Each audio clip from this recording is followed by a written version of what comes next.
السلام علیکم، city at 10 میں خوش آمدید۔ میں ہوں مہوش حبیب۔ میں امید کرتی ہوں کہ آپ سب خیریت سے ہوں گے، اپنا اور اپنے آس پاس کے لوگوں کا بہت زیادہ خیال رکھ رہے ہوں گے، اور اسی کے ساتھ ساتھ میں یہ بھی امید کرتی ہوں کہ آپ کا جو منڈے کا آغاز ہے یہ کافی زیادہ اچھا ہوا ہوگا، اور خیر اگر اچھا نہیں بھی ہوا تو کوئی بات نہیں، آپ باقی کے جو ہفتے کے دن ہیں انہیں اچھا کر سکتے ہیں۔ اس کے لیے آپ کو تھوڑی سی ایفرٹ کرنی پڑیں گی۔ سب سے پہلے ٹو ڈو لسٹ بنائیں، ٹھیک ہے، اپنے اسکیجول کو آرگنائز کریں، کیونکہ جتنا زیادہ ہم آرگنائز رہیں گے ہمارا جو دن کے جتنے بھی ٹاسک ہوں گے وہ بہت اچھے سے ہوں گے، اور ہم ایک آرگنائز طریقے سے ورکنگ کریں گے، اور ایک آرگنائزڈ پرسن جو ہے وہ بہت زیادہ کامیاب ہو سکتا ہے زندگی میں۔ تو اسی لیے اپنی زندگی کو کامیاب بنانے کے لیے اپنے ٹاسک کو وقت پہ کریں، اور اپنے آس پاس کے لوگوں کا بھی خیال رکھیں، کیونکہ آس پاس کے لوگوں کا خیال رکھنا بھی ضروری ہے۔ اگر آپ ایک آرگنائز پرسن ہیں اور اپنے آس پاس کے لوگوں کا خیال نہیں رکھ رہے تو آپ کا ایک آرگنائز پرسن ہونے کا کوئی بھی فائدہ نہیں ہوگا۔ کوشش کریں کہ جب گھر سے نکلتے ہیں تو راستے میں چھوٹے چھوٹے سی مدد کرتے جائیں۔ کسی کا راستہ جو ہے کہتے ہیں کہ اسے کانٹا اٹھانا بھی ایک ثواب کا کام ہے، تو کوشش کریں کہ لوگوں کے لیے آسانیاں پیدا کریں، اور آسانیاں پیدا کرنے سے نہ صرف آپ کی زندگی آسان ہوگی بلکہ دوسروں کی زندگی بھی آسان ہوگی۔ اور اب ہم چلتے ہیں ہمارے نیکسٹ سیگمنٹ ٹوڈیز ویدر کی جانب۔ فیصل آباد کا جو موسم ہے وہ انتہائی خوشگوار ہے۔ آج کے ٹیمپریچر کی بات کریں تو آج کے زیادہ سے زیادہ ٹیمپریچر 26 سینٹی گریڈ اور کم سے کم ٹیمپریچر 16 سینٹی گریڈ رہنے کا امکان ہے۔ خیر بارش کی کوئی سچویشن نہیں نظر آ رہی، آئندہ 24 گھنٹوں میں جو موسم ہے وہ اسی طرح خشک رہے گا۔ خیر خشک سردی جو ہے وہ تو اب بالکل نہیں نظر آ رہی۔ جیسے ہی دن کا آغاز ہوتا ہے اس اوقات میں، صبح کے اوقات میں تھوڑی بہت سردی ہوتی ہے، لیکن جیسے ہی دن آہستہ آہستہ دوپہر کی طرف روانہ ہوتا ہے تو موسم کافی زیادہ گرم نظر آتا ہے۔ تو یوں مانا جا رہا ہے کہ ہم بہت جلدی موسم گرما کو ویلکم کریں گے، لیکن جو لوگ سردیوں کا انتظار کر رہے تھے وہ اس بات سے تھوڑے سے پریشان نظر آ رہے ہیں کہ سردیاں ہم لوگوں نے انجوائے کرنی تھی لیکن سردیاں نہیں آئیں۔ سردیوں کی ڈیوریشن جو ہے وہ زیادہ صبح کے ٹائم اور رات کے ٹائم محسوس ہوتی ہے، جس کی وجہ سے جو چھوٹے بچے ہیں وہ بیمار ہو سکتے ہیں۔ تو سب سے زیادہ اس موسم میں خیال رکھنے کی ضرورت ہے وہ چھوٹے بچوں کی ہے۔ کوشش کریں کہ صبح کے اوقات میں اور رات کے اوقات میں گرم ملبوسات کا استعمال کریں، اور واٹر انٹیک جو ہے اسے زیادہ سے زیادہ اپنی ڈیلی روٹین میں شامل کریں، اس سے آپ کی صحت پہ بہت اچھے اثرات مرتب ہوں گے۔ اور اب چلتے ہیں ہم ہمارے آج کی برتھ ڈے کی جانب۔ آج ہمارے پاس جو برتھ ڈے کا کلپ موجود ہے اشمل سلیم کا، سب سے پہلے دیکھتے ہیں یہ کلپ۔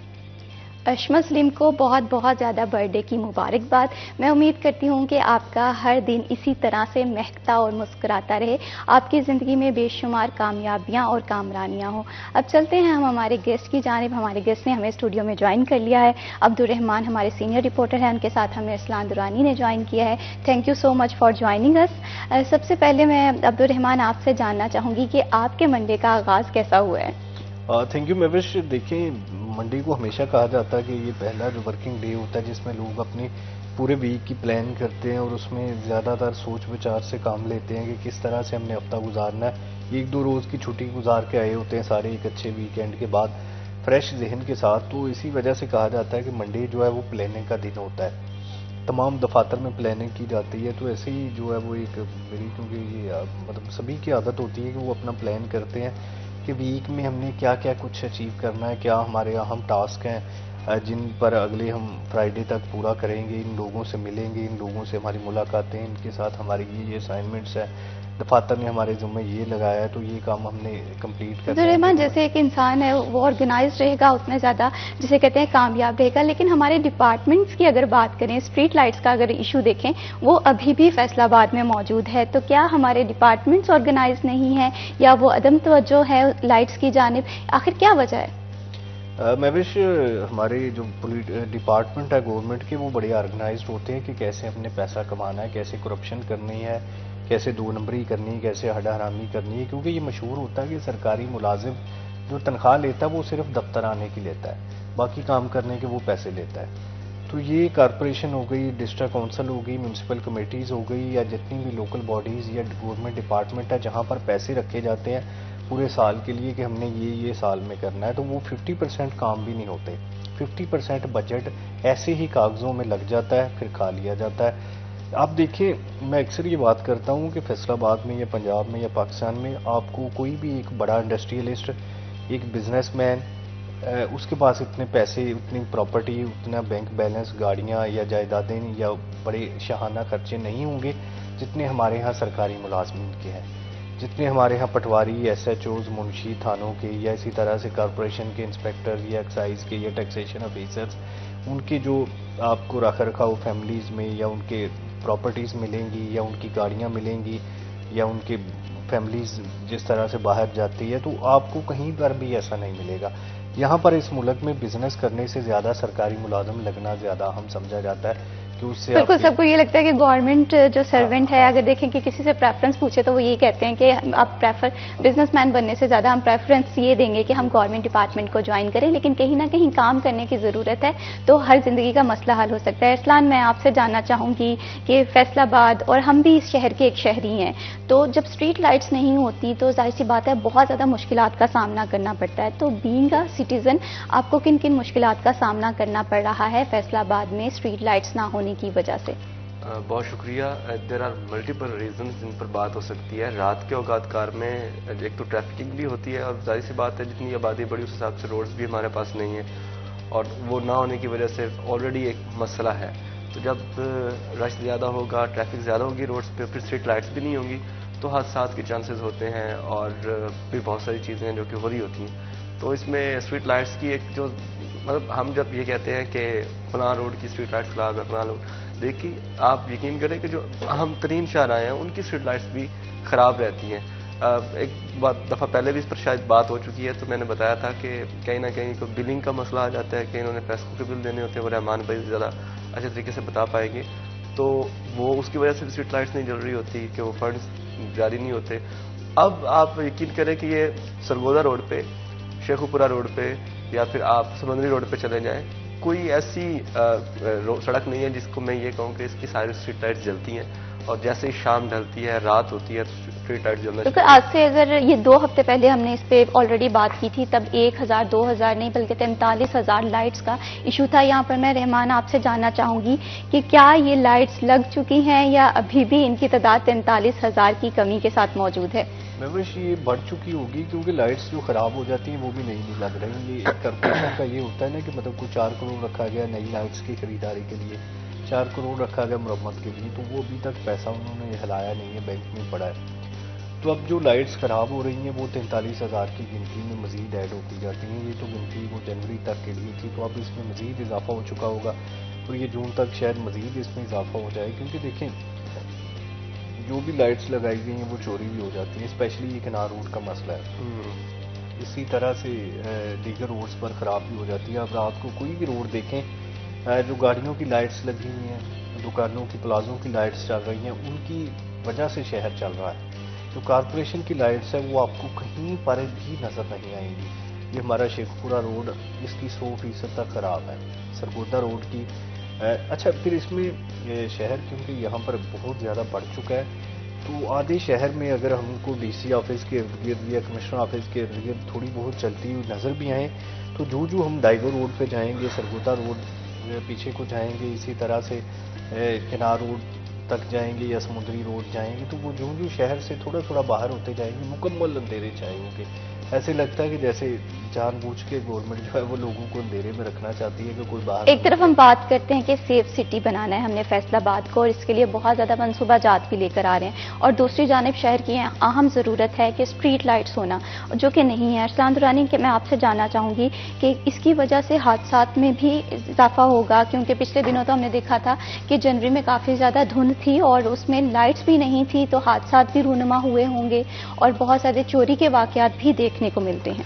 دیکھیں یہ ظاہری بات ہے، حادثات کی ریشو بڑھ جاتی ہے جب اسٹریٹ لائٹس نہ ہو رات کے اوقات میں، خصوصی طور پر کیونکہ ہمارے روڈز اتنے کوئی صاف ستھرے تو ہے نہیں کہ ہمیں پتہ ہو کہ جی اینڈ تک یہاں پر کوئی جب نہیں ہے، کوئی اسپیڈ بریکر نہیں ہے، کچھ بھی نہیں ہے. اب جو بندہ اسپیڈ میں آ رہا ہے وہ ایک دم سے یہاں پر جی رکیے، یہاں پر کام ہو رہا ہے، اس طرح کے بورڈ آپ کو نظر آئیں گے، تو وہ حادثات کا چانس بڑھ جاتا ہے. اس کی یہ بات میں نے کیوں کی ہے، کیونکہ میں نے دیکھا ہے کہ سرگودا روڈ پہ ہوا یہ تھا کہ کوئی ایک پیچ تھا اس کا سڑک پر، بالکل یہ باوچک کے قریب سڑک کے بیچ میں. اب وہاں پر انہوں نے وہ کوئی پیچ بھرا نہیں ہے، بلکہ وہاں پر ایک بورڈ سائن بورڈ رکھ دیا کہ یہاں پر دھیان سے گزریے. اب اسپیڈ میں آتی گاڑی، اسٹریٹ لائٹس نہیں ہے، یا بائکر آ رہا ہے، اس نے نہیں دیکھنا، پھر وہ جب قریب آئے گا پھر دیکھے گا، پھر وہ وہاں پر کیا کرے گا. تو وہ حادثہ ہی ہوگا. ایک تو یہ پیچز ہیں سڑکوں پر اور پھر اسٹریٹ لائٹس نہیں ہیں جس کی وجہ سے ٹریفک حادثات زیادہ آتے ہیں. پھر جو سب سے بڑی وجہ وہ ہے اسپیڈ بریکرز. اب میرا نہیں خیال پڑتا کہ کسی اور ممالک میں ہم جائیں تو وہاں پر اتنے زیادہ اسپیڈ بریکر ہوں گے. بہت زیادہ اسپیڈ بریکر ہے. ایک تو ٹریفکنگ کا ہمارا جو نظام ہے وہ تھوڑا سا اس طرح کا ہے کہ ہمیں اسپیڈ بریکر کی ضرورت پڑتی ہے. اب جو بائک پر آ رہا ہے نا اس کو اسپیڈ بریکر نظر تبھی آنا ہے اگر لائٹ جل رہی ہوگی. تو اسپیڈ میں اسپیڈ بریکر نظر نہیں آئے گا تو اس کی وجہ سے بھی حادثات ہوتے ہیں. پھر ایک اور بڑی وجہ ہے وہ ہے مین ہول کی. تو سڑکوں کے درمیان میں مین ہول ہوتے ہیں, ان کے ڈھکن غائب ہوتے ہیں. اب جب رات میں تو بہت خطرناک ہیں, وہ بہت خطرناک قسم کے حادثات کا سبب بنتے ہیں. اسٹریٹ لائٹس نہیں ہے, اسپیڈ میں یا سلو بھی آ رہا ہو تو آپ کو نہیں پتا کہ کب کہاں کس جگہ پہ. احسان ابھی آپ اسپیڈ بریکر کی بات کر رہے تھے, مجھے اس سے ایک بہت ہی اہم بات یاد آئی. بہت سارے اسپیڈ بریکرز لوگوں نے خود ہی بنائے ہوئے ہیں, اپنے گھروں کے سامنے بنائے ہوئے ہیں. اور اس میں جب اسٹریٹ لائٹس نہیں ہوں گی ضروری ہے کہ پھر حادثات بھی جو بڑھیں گے, لیکن یہاں پر تھوڑی سی توجہ جو ہے نا وہ کسی بھی حادثات سے بچا سکتی ہے انسان کو. تو رحمان, کیا فنڈز کی کمی ہے جس کی وجہ سے لائٹس نہیں لگ رہی یا کوئی اور ہی معاملہ ہے؟ میں بس دیکھیے جو ارسلان نے کہا اسپیڈ بریکر, اس کو آپ وہیکل بریکر کریں. جو کارپوریشن بنائے گی یا جو انتظامیہ بنائے گی نا وہ ایک پورا پروسیجر ہوگا کہ کیسے لوگ سلو ہوں گے. دور سے بڑا سا نظر آ رہا ہوگا, باقاعدہ ایک طریقہ ہوتا ہے, لوگ سلو سے گزر جاتے ہیں. جو پرائیویٹ لوگ اپنے گھروں کے باہر بناتے ہیں یہ ایک تو غیر قانونی ہے. پھر اس میں کوئی بائیلاس کا خیال نہیں رکھتے, وہ بالکل ایسا بنا دیتے ہیں کہ گاڑی کا ٹائر بھی جو جاپانی گاڑیز نہیں آئی ہیں تو وہ باقاعدہ اس پہ لگتی ہے. بائک ہو تو بائک تیز ہو تو گر جاتی ہے. وہ سمجھ نہیں آتی ان لوگوں کا کوئی الگ ہی حساب ہونا ہے. بالکل ایسا ہی ہے, جتنے لوگ ان کی وجہ سے ایکسیڈنٹس کا باعث. بالکل کہیں نہ کہیں رحمان ہم بات کرتے ہیں کہ حکومت کی طرف سے یہ کام نہیں ہو رہا, میونسپل کارپوریشن کی جانب سے یہ کام نہیں ہو رہا, لیکن کہیں نہ کہیں جب ہماری اپنی بات آتی ہے ایک رسپانسبل سٹیزن کی تو وہاں پر ہم جو ہے وہ تھوڑے سے کمزور نظر آتے ہیں. وہاں پر ہم نے بہت ساری چیزیں جو ہیں وہ خود ہی کریٹ کی ہوتی ہیں, بہت سارے مسئلے مسائل ہم نے خود ہی کریٹ کیے ہوتے ہیں. ابھی وقت ہوا ایک بریک کا, ہمارے ساتھ رہیے.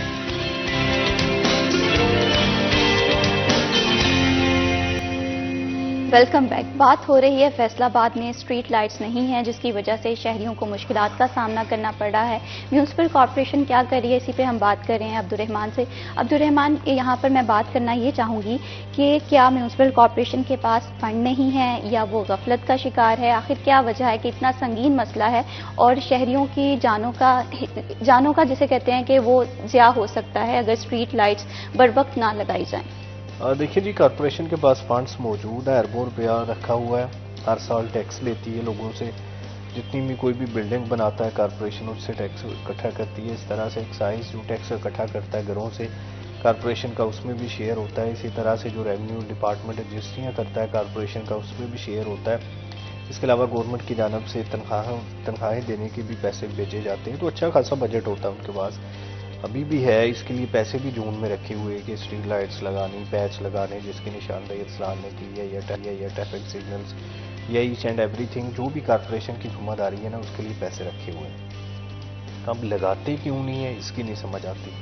کبھی اس کو سی ایم آفس پہ ڈال دیا جاتا ہے کہ چیف منسٹر آفس کی جانب سے انہیں روکا گیا کہ فی الحال فنڈس نہیں لگانے.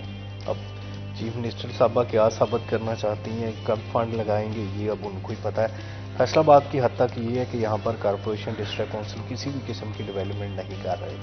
کچھ چاہے وہ معمولی پیچ کا مسئلہ ہے, پیچ ورک کا, یا معمولی جو ٹریفک سگنلز کا مسئلہ ہے, اسٹریٹ لائٹس کا مسئلہ ہے, سارے پیسے انہوں نے ہولڈ کیے ہوئے ہیں. اور یہ فروری آ گئی ہے, یہ سمجھ لیں کہ مالی سال کے 8 مہینے گزرنے کو ہے, پیچھے 4 مہینے باقی ہے, جون میں پھر نیا بجٹ آ جائے گا. تو یہ بڑا مسئلہ ہے کہ پیسے لگتے بھی نہیں ہیں اور پھر ہر سال وہ نئی بجٹ میں پرانے پیسے لگا دیے جاتے ہیں. بالکل, بجٹ کہیں نہ کہیں ہم لوگ جب جیسے ہی سال کا آغاز ہوتا ہے, مالی سال کا آغاز ہوتا ہے, تو ہم پوری پلاننگ سے بتاتے ہیں کہ ایجوکیشن کے لیے اتنا بجٹ جو مختص کیا گیا ہے, یہ ہماری ترقیاتی منصوبوں کا بجٹ ہے, لیکن اس کے باوجود جو ہے وہ کام نہیں کیا جاتا. تو یہ تو ہم نے اسٹریٹ لائٹس کی بات کر لی ہے. ارسلان درانی, میں آپ سے جاننا چاہوں گی کہ ٹریفک کے سگنلز کی کیا صورتحال ہے, کیا وہ قدرے بہتر ہیں اسٹریٹ لائٹس کی نسبت؟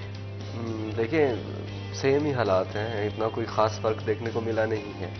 جو عرصہ دراز سے مسائل چلے آ رہے ہیں وہ ویسے کے ویسے ہی ہیں. ایک جو ریپڈ ڈیولپمنٹ ہوتی ہے تو وہ نہیں دیکھنے کو ملتی. وہ چاہے کوئی نیا سی ٹی او آ جائے یا پھر کوئی نیا میونسپل کارپوریشن کا کوئی افسر آ جائے, وہ ویسی کی ویسی رہتی ہیں. ہوتا کیا جو آلریڈی چیزیں چل رہی ہوتی ہیں ان کو تھوڑا بہت نیچے اوپر کر کے ٹھیک کیا جاتا ہے. میں آپ کو ایک ایگزامپل دوں گا. جامعہ چشتیہ چوک ہے سرگودا روڈ پہ, اقبال اسٹیڈیم کو جو راستہ جا رہا ہے, اور انتہائی امپورٹنٹ پوائنٹ ہے. ایک ملت ٹاؤن والا روڈ آ رہا ہے, ایک سرگودا روڈ آ رہا ہے, پھر ایک شہر کی طرف جا رہا ہے. وہاں پر عرصہ دراز سے یہ مسئلہ چلا آ رہا ہے کہ وہاں پر ٹریفک سگنل موجود ہی نہیں ہے. اب نہ ہونے سے زیادہ مسائل ہوتے ہیں. اگر ہونا تو جو شہری ہیں ان کو لگ رہا ہے یہ سگنل ہے, ہمیں شاید یہاں پر رکنا ہے, سب رکے ہیں میں بھی رک جاتا ہوں, تو وہاں پر تو تھوڑا سا وہ ذمہ داری کا مظاہرہ کرتے ہیں. اب جہاں پر موجود ہی نہیں سرے سے, وہاں پر زیادہ چانسز ہوتے ہیں کہ وہ اس کو ٹریفک قوانین کو پار کریں, ان کی خلاف ورزی کریں اور بس بائک کو اپنی گاڑی گھسا دیں. اب اتنی شدید قسم کی ٹریفک جیم ہوتی ہے وہاں پر, ایک گاڑی اگر غلط وہاں سے مڑی ہے نا تو پورے کے پورے سرگودا روڈ پہ آپ کو ٹریفک جیم نظر آئے گی, پورے کے پورے یہ مطلب ٹاؤن والے روڈ پہ آپ کو ٹریفک جیم نظر آئے گی. تو اس کا حل تھا کہ یہاں پر ٹریفک سگنلز جو ہیں ان کو لگایا جائے. چلے یہاں نہیں لگاتے تو تھوڑا سا پیچھے چلے جائیں, یہ جو بولی جھکی سٹاپ ہے یہاں پر لگا دیتے ہیں, کیونکہ یہ شیخوپورہ روڈ مین روڈ ہے جو یہاں سے نکل رہا ہے, اور سرگودا روڈ ہے یہاں پر. وہ سارا نظام کرتا ہے کہ جو بوجھ وہاں پر پڑ رہا ہے جامعہ چشتیہ پہ وہ بوجھ سارا پڑتا ہے. تو پھر اس کے ساتھ ساتھ یہاں سے الائڈ ہاسپٹل کی طرف بھی راستہ جاتا ہے اور بہت ساری ایمبولینس بھی یہاں سے گزرتی ہوں گی. اگر یہ روڈ ٹریفک سے متاثر رہے گا تو ظاہر سی بات ہے کہ مریضوں کو بھی مشکلات کا سامنا کرنا پڑے گا. تو رحمان, کیا وجوہات ہیں کہ یہ کیوں ٹریفک لائٹس پہ بھی دھیان نہیں دے رہے, سگنلز پر بھی دھیان نہیں دے رہے, جو کہ کسی بھی شہر کی ڈیولپمنٹ کے لیے اہم کردار ادا کرتے ہیں؟ اچھا میں بھی اس میں دیکھیے ٹریفک سگنلز کا مسئلہ کہ جہاں پہ سگنل موجود ہے لوگ وائلیشن تو کرتے ہیں, لوگوں کا مزاج ہے جلدی کا, پتہ نہیں ان کو جلدی کیا ہے, شاید مریخ پہ جانا ہے, انہوں نے اتنی جلدی. وہ اسپیشل بائکرز وہ تو زگ زیگ کر کے چلاتے ہیں, موت کے کنویں ہی سمجھ لیتے ہیں نا ہم روڈ کو بھی, بس وہ انہوں نے نکلنا ہے. لیکن جہاں پہ ٹریفک سگنل موجود ہے وہاں پہ پھر بھی تھوڑا بہت خیال کرتے ہیں, رکتے ہیں, دیکھتے ہیں, پھر بچ بچا کے نکلتے ہیں. جہاں پہ نہیں ہے, ابھی یہاں پر یہ جو شیخوپورہ روڈ پہ موجود ہے تو یہ میں نے اکثر دیکھا ہے کہ یہ خراب ہی رہتے ہیں. تو پھر جو پیدل چلنے والے شہری ہیں ان کو بڑا مشکل کا سامنا کرنا پڑتا ہے. اگر تو ٹریفک ایک سگنل بند ہے, ایک کھلا ہے, تو اس حساب سے وہ گزر جاتے ہیں. لیکن جب سب چل رہے ہوں تو پھر تو پیدل چلنے والوں کا کوئی ادھر کوئی خیال نہیں ہوتا. اسی طرح سے رکشے ہیں, جو چنچی رکشے, یہ بھی پتہ نہیں, یہ غیر قانونی ہے. یہ آپس کی بات ہے کہ بالکل غیر قانونی ہے. کورٹس کہہ چکی ہے غیر قانونی ہے, گورنمنٹ کہہ چکی ہے غیر قانونی ہے, ان کو نہیں بنایا جا سکتا. اس کے باوجود روزانہ ہزاروں کی تعداد میں رکشے آپ کو روڈ پہ نظر آئیں گے, اور یہ بالکل انلیگل ہے. یہ کہیں بھی ایز اے رکشہ رجسٹرڈ نہیں ہے. جو دوسرے ہوتے ہیں رکشہ, آٹو رکشہ, وہ ایز اے رکشہ رجسٹرڈ ہیں, یہ ایز اے بائک رجسٹرڈ ہے ایکسائز میں. تو عبدالرحمان, کیا وجوہات ہیں, کیوں اگر ایک طرف یہ انلیگل ہیں تو ان پہ کارروائی کیوں نہیں کی جا رہی؟ یہ کارروائی میں نے یا آپ نے یا کسی جسے نہیں کرنی, یہ گورنمنٹ کی جانب سے ہی کرنی چاہیے, اور وہ کیوں نہیں ہو رہی, یہ سوال ہے. یہی ہمارا سب سے بڑا مسئلہ ہے کہ سمجھ نہیں آتی کہ چیزیں آسانی سے جو کی جا سکتی ہیں وہ نہیں. اب 4 وارڈن ٹریفک کنٹرول کرتے ہیں رش کے وقت میں نا, جب اشارہ بند ہوتا ہے نا, نہیں چل رہا, تو ایک وارڈن ادھر ہوتا ہے. مطلب 4 وارڈن صرف وہ کام کر رہے ہوتے ہیں جو سمپل ایک ٹریفک سگنل نے کرنا ہے, جو کہ کارپوریشن نہیں لگاتی. سیم یہ رکشے جن کو ٹریفک پولیس نے روکنا ہے یا ضلع انتظامیہ نے روکنا ہے, جہاں پہ ان کی مینوفیکچرنگ ہو رہی ہے وہاں سے بھی نہیں روک رہے نا. اب پتہ نہیں یہ مافیا کتنا تگڑا ہے یا کوئی اور بچے ہے کہ جب کورٹس کہہ چکی ہیں, جب حکومت کہہ چکی ہے, اس کے باوجود نہ صرف رک نہیں رہے بلکہ نئی مینوفیکچرنگ بھی جاری ہے. تو یہاں پر ایک چیز میں آپ سے پوچھنا چاہوں گی, کیونکہ ہمارا تو کام ہی ہے کہ عام شہری کی آواز حکومت تک پہنچانا, تو اس میں شہری کافی زیادہ پریشان نظر آتے ہوں گے, ان کی جانب سے کیا موقف اختیار کیا گیا؟ دیکھیے جی, 90% جو ایکسیڈنٹس جو ریسکیو 11/22 سے جب فگرز لیے تھے پچھلے بار, تو اس میں سب سے بڑی وجہ بائکرز سے اور رکشہ تھے. یہ خیال نہیں کرتے ٹریفک کا, نہ ان کے پاس ڈرائیونگ لائسنس ہوتے ہیں, تو یہ سب سے زیادہ حادثات کی وجہ بنتے ہیں. بائکرز کو بھی یہ گراتے ہیں, گاڑیوں پہ بھی, بسوں پہ بھی, بغیر ڈرائیونگ لائسنس کے, بغیر کسی تربیت کے وہ ڈرائیور چاہ رہا ہے. اور بیسیکلی وہ بائک بنی ہے, وہ بائک اتنے وزن کے لیے بنی نہیں کہ اتنا ویٹ اس پہ آپ لاتے ہیں نا, تو پھر اس کی بریک نہیں لگتی, لگ بھی نہیں سکتی نا, کیونکہ جب وہ بائک بنی ہی 2 بندوں کے لیے یا 1 بندے کے لیے بنی ہے تو وہ الٹیمیٹلی. یہاں پر رحمان یہ بھی بتائیے گا کہ ایک لوڈر رکشہ بھی ہوتا ہے, وہ بھی غیر قانونی ہے؟ دیکھیے, ایک ہے چنگچی کمپنی جو چین کی ہے, وہ جو رکشے بناتی ہے نا باڈی, وہ قانونی رکشہ ہے, صرف ایک کمپنی ہے. باقی سارے جتنے پاکستان میں مینوفیکچرنگ ہو رہی ہے یا جتنی بھی بائک نظر آتی ہے نا آگے, وہ سارے الیگل ہے. وہ چاہے وہ چنگچی ہے چاہے لوٹر ہے, وہ سارے الیگل ہے. اور ان کے حادثات کی وجہ ہی یہی ہوتی ہے کہ اس میں ویٹ بڑا. آپ نے اکثر دیکھا ہوگا کہ پیچھے 3 سواریاں بیٹھتی ہیں تو وہ موٹر سائیکل آگے سے کھڑی ہو جاتی ہے. یہ ہر بندے نے دیکھا ہوگا یہ حادثہ ہوتی ہے, اور اس کی وجہ یہی ہے کہ وہ اس کے لیے تیار ہی نہیں ہے کہ اس پہ آپ باڈی لگا دیں. اور کبھی کبھی اتنے سنجیدہ ایکسیڈنٹ ہوتے ہوئے میں نے دیکھے ہیں اپنی آنکھوں کے سامنے کہ لوگ بہت بری طرح متاثر ہو جاتے ہیں. تو کہیں نہ کہیں عام شہری کو بھی اپنا حق ادا کرنا چاہیے. حکومت کی جانب سے بھی یہ کوشش کرنی چاہیے کہ وہ جتنی جلدی لا اینڈ آرڈر جو ہے انفورس کر سکیں, اتنی جلدی جو ہے عوام کا فائدہ ہوگا. تو ارسلان, میں آپ سے جاننا چاہوں گی کہ جو یہاں پر ہم نے اسٹریٹ لائٹس کی بات کر لی, پریشانی کی باتیں تو بہت ہو گئی ہیں, تو میں یہ جاننا چاہ رہی ہوں کہ کھیلوں کے میدان سے کوئی اچھی خبر ہے؟ بہت ساری اچھی خبریں ہیں کھیلوں کے میدان سے, پاکستان کے لیے خصوصی طور پر.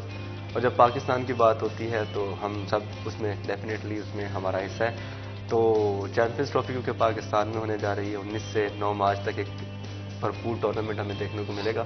تو فیصلہ آبادی کیونکہ کرکٹ کو بہت پسند کرتے ہیں, محبت کرتے ہیں, تو بے شک وہ جہاں بھی ہو, میچز نہیں ہے فیصلہ آباد میں لیکن وہ اس کو انجوائے ضرور کریں گے. ہم نے دیکھا جتنے بھی آئی سی سی کے ایونٹس ہوتے ہیں اور خصوصی طور پر پاکستان اور انڈیا کے جو میچز ہوتے ہیں تو فیصلہ آباد میں بڑی بڑی مختلف جگہوں پہ اسکرینیں لگتی ہیں, لوگ میچز کو اب یہ بھی بتائیے گا جو چیمپئن ٹرافی ہے اس کے میچز نیکسٹ ویک ہی آئی گیس ہوں گے, یا یہ ہو رہے ہیں فیبرری 20 سے اسٹارٹ ہو رہے ہیں, تو شائقین کرکٹ کتنے زیادہ پرجوش نظر آتے ہیں؟ Lots of excitement I have seen. مطلب ایسا نہیں ہے, یہ 2 چیزیں ہیں. ایک تو وہ یہ ڈیفینڈنگ چیمپئن, ہم نے 2017 کی چیمپئنز ٹرافی جیتی تھی اور فائنل میں پھر انڈیا کو ہرایا تھا. تو ایک تو اس کا وہ ایک اورا چلا آ رہا ہے لوگوں کے ذہن میں اور وہ اس کو انجوائے کرنا چاہتا ہے کہ اب بھی ویسا ہی ہوگا.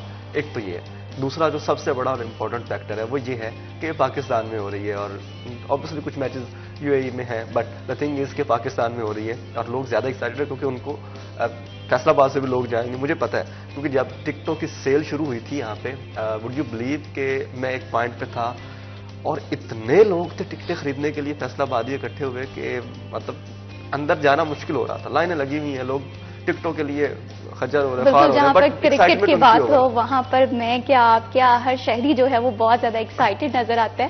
تو میں یہاں پر عبدالرحمان سے جاننا چاہوں گی یہ کتنے ایکسائٹڈ ہیں؟ میں بتاتا ہوں, میں نا جب میچ یہ کل پرسوں پاکستان نیوزی لینڈ کا میچ تھا تو میرے بیٹے نے کہیں سوشل میڈیا پہ دیکھ لیا 5 سال کا کہ میچ ہے بابر اعظم کھیلے گا. تو پھر میں نے اس سے پوچھا کہ یہ موبائل پہ کیسے چلے گا, تو اپلیکیشن ڈاؤن لوڈ کر کے دیکھی تو جب بابر اعظم آؤٹ ہوا تو اس نے کہا بس میچ ہار گئے ہم. یہ اتنا کریز ہے بچوں میں, بڑوں میں, سبھی میں. ابھی یہ چیمپئن ٹرافی نہیں چل رہی, ابھی یہ کوئی اور سیریز چل رہی ہے Pakistan. It's a tri nation series actually, اور وہ پاکستان نیوزی لینڈ اور ساؤتھ افریقہ کی ٹیموں کے آج بھی میچ ہو رہا ہے. وہ اسٹیڈیم فل ہے. یہ محسن نقوی صاحب نے جو ابھی اسٹیڈیم بڑے شارٹ ٹائم میں بنایا ہے, شاید بالکل. محسن نقوی صاحب نے جس طرح سے اور جس خوبصورتی سے وہ اسٹیڈیم ریڈی کیا ہے اس کی تو مثال اپنے آپ کہیں ہسٹری میں نہیں ملتی. اچھا, اس پر میں ایک چیز ایڈ کرنا چاہوں گا اسٹیڈیم کے حوالے سے کہ ایک طرف انڈیا کا پورا پروپیگنڈا کہ یہاں پر اسٹیڈیم تیار نہیں ہے, اور دوسری طرف اس ایک انسان اور اس کی ٹیم کی ایفرٹ کی وجہ سے 117 ڈیز میں یہ کمپلیٹ ہوا ہے, اور اٹس اے میریکل. مطلب اتنی جلدی آپ نے اسٹیڈیم اور پھر وہاں پر میچز کرا بھی دیے. ایک میچ اتنا کامیاب میچ ہوا پاکستان اور نیوزی لینڈ کا, مطلب اتنی جلدی چیزیں ہو, فلی کراؤڈ, پوری دنیا ایون آئی سی سی جتنے بھی بورڈز ہیں وہ سب موترف ہیں کہ یار یہ کچھ الگ ہی ہے, ایسا ہم نے پہلے نہیں دیکھا. اور کیا شاندار جسے کہتے ہیں قذافی اسٹیڈیم کی اوپننگ ہوئی تھی, وہ بھی جسے کہتے ہیں کہ بھارت تک اس کا شور گیا تھا, اور جو بھارت کہہ رہا تھا کہ پاکستان اتنے دنوں میں اسٹیڈیم نہیں ریڈی کر سکے گا, وہ یقین کریں اس کی خاموشی جو ہے وہ ہماری جیت ابھی سے بن گئی ہے. تو میں یہ جاننا چاہ رہی ہوں ارسلان آپ سے کہ فیصلہ آباد میں کب انٹرنیشنل کرکٹ واپس آئے گی؟ دیکھیں یہ ہم سب کا ایک مطالبہ ہے اور ہم سب کی یہ خواہش ہے, کیونکہ لاسٹ ٹائم یہاں پر جو میچز ہوئے تھے انٹرنیشنل وہ ہوئے بہت سال بیت گئے. 2008 میں غالباً یہاں پر آخری میچ ہوا تھا ون ڈے کا اور ٹیسٹ کا. اس کے بعد سے یہاں پر کوئی انٹرنیشنل ٹیم نہیں, کوئی انٹرنیشنل میچز نہیں ہوئے, اور جتنے انرجیٹک, جتنے خوش مزاح اور جتنے میں کہتا ہوں ہر طرح سے پریپیئر کراؤڈ فیصلہ آباد کا اتنا شاید دنیا میں کہیں. یہ صرف میں نہیں کہہ رہا, یہ انٹرنیشنل کرکٹرز کہہ چکی ہے, یہ پاکستانی کرکٹرز کہہ چکے ہیں کہ ہم نے جب بھی انجوائے کیا نا وہ فیصلہ آباد جا کے انجوائے کیا, کیونکہ آپ کو تھرڈ مین کھڑا ہوا ہے یا آپ لانگ آن پہ کھڑے ہیں, لانگ آف پہ کھڑے ہیں, آپ کو پیچھے سے جوتے پڑ رہی ہو, ایون دا اسٹریس سچویشن, آپ کو پتا ہے کہ یار یہاں پر ہم میچ ہار رہے ہیں لیکن آپ کو وہاں پر انہوں نے انگیج رکھا ہوا ہے. تو کراؤڈ کو انجوائے کرتے ہیں کرکٹرز یہاں پر آ کے, کراؤڈ کرکٹرز کو انجوائے کرتا ہے. تو یہ پورے کا پورا ایک مطلب فیصلہ آبادی جس طرح سے محبت کرتے ہیں کرکٹ کو, کہیں بھی نہیں اتنا ایکسائٹمنٹ دیکھنے کو ملتی. یہاں پر ڈومیسٹک کا ایک ٹورنامنٹ ہوا تھا ریسنٹلی سپٹمبر میں, تو ہاؤس فل تھا, پہلے میچ سے لے کے فائنل تک ہاؤس فل تھا. اور جب اسٹیلینز کے میچز تھے تو وڈ یو بلیو کہ بابر اعظم کی وجہ سے جتنا کراؤڈ اندر تھا اتنا کراؤڈ اسٹیڈیم کے باہر تھا. اور وہ مطالبہ پتہ کیا کر رہے تھے کہ باہر ایک اسکرین لگا دو ہمیں, بس ہم باہر میچ اسٹیڈیم کے باہر بیٹھ کے میچ دیکھیں گے, لیکن ہم نے آنا ضرور ہے. تو اسٹارڈم اتنا زیادہ لوگ دیکھنا چاہتے ہیں جو ہے نا وہ بہت زیادہ کرکٹ کو انجوائے کرتے ہیں. اور میں تو کہتی ہوں کہ ہر گھر میں یہ صورتحال ہو جاتی ہے, ہار جیت پہ مرنے مرانے کی باتیں جو ہیں وہ چل رہی ہوتی ہیں. اس قدر پاکستان میں کرکٹ کا جنون پایا جاتا ہے. ماضی کی بات کریں تو فیصل آباد سے بہت نامور پلیئر جو ہیں وہ کرکٹ ٹیم کا حصہ بنے ہیں, لیکن کہیں نہ کہیں یہ رجحان ابھی کم ہوتا ہوا نظر آ رہا ہے. عبدالرحمان, اس میں ہماری تعلیمی ادارے کیا کردار ادا کر سکتے ہیں؟ دیکھیے, اس میں تعلیمی اداروں میں بیسیکلی اب مسئلہ یہ ہے کہ پہلے جو سپورٹس کے پیریڈز ہوتے تھے پھر اس کو کم کر دیا گیا. اب زیادہ فوکسڈ ہوتا ہے اسٹوڈنٹس کا کیریئر پہ, تو اس طرح سے کالجز یا اسکولس نہیں نکال پا رہے بچے. پھر جو اکیڈمیز کی صورتحال ہے, پھر جو ہمارا بوڑا والی گراؤنڈ کی صورتحال ہے کہ یہ کمشنر کے آرڈرز پر 6 مہینے بند رہا تھا.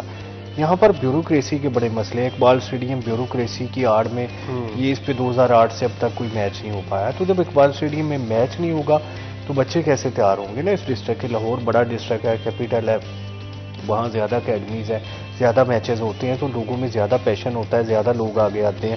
یہاں پہ میچز ہو, بالکل اسے جو ہے نا یہ ہمیں یہاں فیصل آباد میں کرکٹ کے میدان کو بحال کرنے کے لیے بہت زیادہ اقدامات کرنے کی ضرورت ہے. ابھی وقت ہوا ہے بریک کا, ہمارے ساتھ رہیے.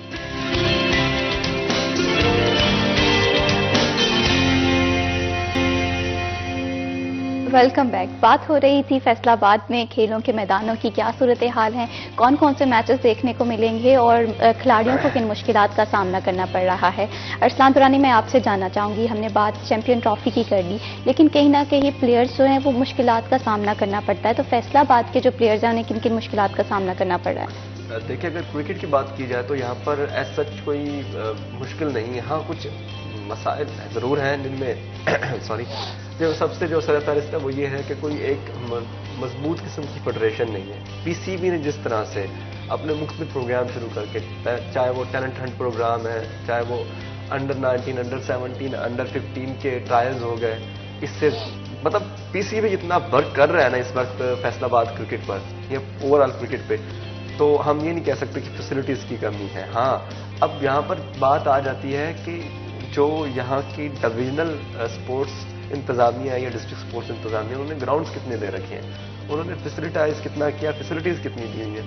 تو یہاں پر پرابلم ضرور ہیں, بٹ کرکٹنگ جو ایک شیڈیول ہے اس میں بہت سارے میچز بھی یہاں پر ہو رہے ہیں. اور جو ہمارے انڈر 15, انڈر 19 اور انڈر 21 کے کھلاڑی, ان کے لیے بہت سارے میچز ہو رہے ہیں, تو ان کو موقع مل رہا ہے آگے آنے کا, بڑھنے کا.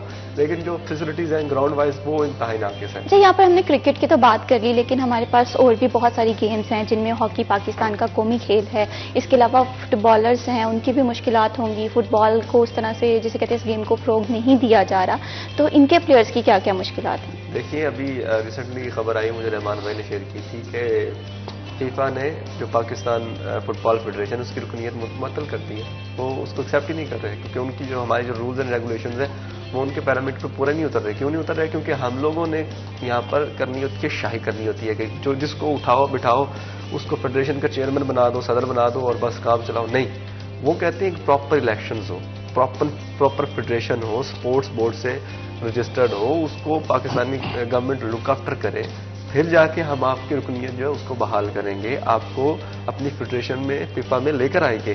پھر یہ پاکستان کی ٹیم کچھ نیشنل لیول, انٹرنیشنل لیول پہ کریں گے. نیشنل لیول کے ہمارے حالات ہی ہیں کہ کتنے گراؤنڈ ہیں یہاں پر فٹ بال کے. الفتح اسپورٹس گراؤنڈ ہے اور اس میں فٹ بال کا جو خصوصی گراؤنڈ بنایا گیا, یقین کریں وہاں پر اتنے پیچز ہیں کہ آپ دنیا کی بہترین جوتے بھی پہن لینا, مہنگے سے مہنگے بھی, تو آپ کو تھم انجری یا آپ کی فنگرز میں پاؤں کی انجری ضرور ہوگی, آپ کی اینکل انجری ضرور ہوگی, کیونکہ پیچز اتنے سطح ہموار نہیں ہے. بھاگتے ہوئے جیسے فٹ بالر بھاگے گا, کچھ چیزیں ایسی ہوتی ہیں تو ایتھلیٹزم کو ہم دیکھتے ہیں نا, تو ہمیں مد نظر رکھنی پڑتی ہیں. وہ ہم یہ نہیں کہہ سکتے, even in cricket as well, جب آپ برے سرفس کو بالر کو بھگوائیں گے نا تو اس کو انجریز ہوں گی. جب نیچے گھاس بالکل کٹا ہوگا, سطح ہموار نہیں ہوگی, وہ بھاگے گا, اس کو انجریز ہوں گی. تو جب فٹ بال میں تو زیادہ بھاگنا ہوتا ہے, فٹ بال میں تو زیادہ کنسنٹریشن ہوتی ہے. آپ نے پھر وہ اس کو فٹ بال کو لے کر بھی چلنا ہے, ساتھ اپنے پاؤں کی ساری ایکٹیویٹیز بھی کرنی ہے, تو وہاں پر زیادہ مسائل ہوتے ہیں. تو جب پیچز اتنے بڑے بڑے گڑے ہوں گے تو انجریز ہوں گی. بالکل, پلیئرز کو کافی زیادہ مشکلات کا سامنا کرنا پڑے گا. یہاں پر میں عبد الرحمان کا بھی پوائنٹ آف ویو لینا چاہوں گی. ظاہر سی بات ہے وہ بھی کھیلوں سے کافی زیادہ جسے کہتے ہیں متاثر نظر آتے ہیں, بہت زیادہ شوق رکھتے ہیں. تو عبد الرحمان, آپ کا اس حوالے سے کیا پوائنٹ آف ویو ہے کہ ہمارے ہاں کرکٹ کو تو توجہ دی جا رہی ہے لیکن باقی سرگرمیاں کھیلوں کی وہ کافی زیادہ متاثر نظر آ رہی ہیں, جن میں ہاکی ہو گیا, فٹ بال ہو گیا اور اسی طرح سے بہت زیادہ چھوٹی چھوٹی گیمز ہیں. اچھا دیکھیں, اس میں دو چیزیں ہیں کہ جیسے کرکٹ میں کیونکہ وہ ایڈس پلیئر اسٹار بن جاتے ہیں, اس وجہ سے لوگوں کا شوق ہوتا ہے. لیکن اس کے علاوہ وہ جیولین تھرو تھی, دیکھیں اس میں اس نے کتنا نام پیدا کر لیا اپنا. تو ایسے کوئی بھی پلیئر نام تو پیدا کر ہی سکتا ہے. فٹ بال پر اب فیفا نے تیسری چوتھی بار پابندی لگائی ہے. یہاں پر میرا کزن فٹ بال ٹیم کا کیپٹن رہا ہے تنویر, تو وہ مجھے بتاتا ہوتا ہے کہ یہاں پر ہمارے سب سے بڑا مسئلہ یہ ہے کہ ایک تو گورنمنٹ کی فیسلٹی سب کچھ, اگر ہم پسے پش ڈال کے ایک ٹیم بنا کے کسی ملک میں جاتے ہیں تو جب واپس آتے ہیں نا تو ہمارے پلیئر ادھر ہی رہ جاتے ہیں سارے. کوئی جاپان رہ جاتا ہے, جس بھی ملک میں جاتے ہیں ادھر ہی رہ جاتے ہیں. وہ نیشنلٹی لے لیتے ہیں, وہاں پہ کلبس کے ساتھ معاہدہ کر لیتے ہیں اور اپنے ملک سے کھیلنا پسند نہیں کرتے کیونکہ پیسے بڑے تھوڑے ملتے ہیں. دیکھیں فیفا جو ہے وہ جیسے آئی سی سی ہے, جو جس ٹیم کی رینک ہے نا اس میں وہ پیسے شیئر کرتے ہیں. تو ہماری رینک تو شاید 150 کے قریب جاتی ہے, تو ہمارے بڑے تھوڑے پیسے فیفا سے ملتے ہیں. اور پھر اوپر سے تیاری نہیں ہوتی. فیصل آباد میں, لیاری میں یا بلوچستان میں کچھ ہی ضلع ہیں جہاں پہ فٹ بال کھیلی جا رہی ہے, باقی کسی ضلع میں نہیں کھیلی جا رہی نا. تو ان ضلع سے پلیئرز آتے ہیں, پھر ان کو صحیح سے جابس نہیں ملتی. دیکھیں یہ پورا ایک, جن ممالک کی ہم بات کرتے ہیں یا جو ملک اولمپکس یا دوسرے ممالک میں جاتے ہیں تو وہاں پر ان پلیئرز کو ہمیں بیچنا چاہیے, فیسلٹیز دینی چاہیے. یہ ہم نے کبھی ان کو سوچا ہی نہیں. یہ اگر ہم پی سی بی کی بات کریں نا تو وہ کیونکہ پیسے آئی سی سی بہت زیادہ آتے ہیں, پھر ہر اوور کے بعد ایڈ آ جاتی ہے, اس وجہ سے وہ چکا چوند اس کی بڑھ گئی ہے. ادروائز ہمارے جو حالات ہیں یا اسپورٹس فیڈریشنز جو بنی ہوئی ہیں یہ نااہلوں پر مشتمل ہے کہ کرکٹ کے علاوہ کوئی بھی ٹیم آگے نہیں کر پا رہے نا.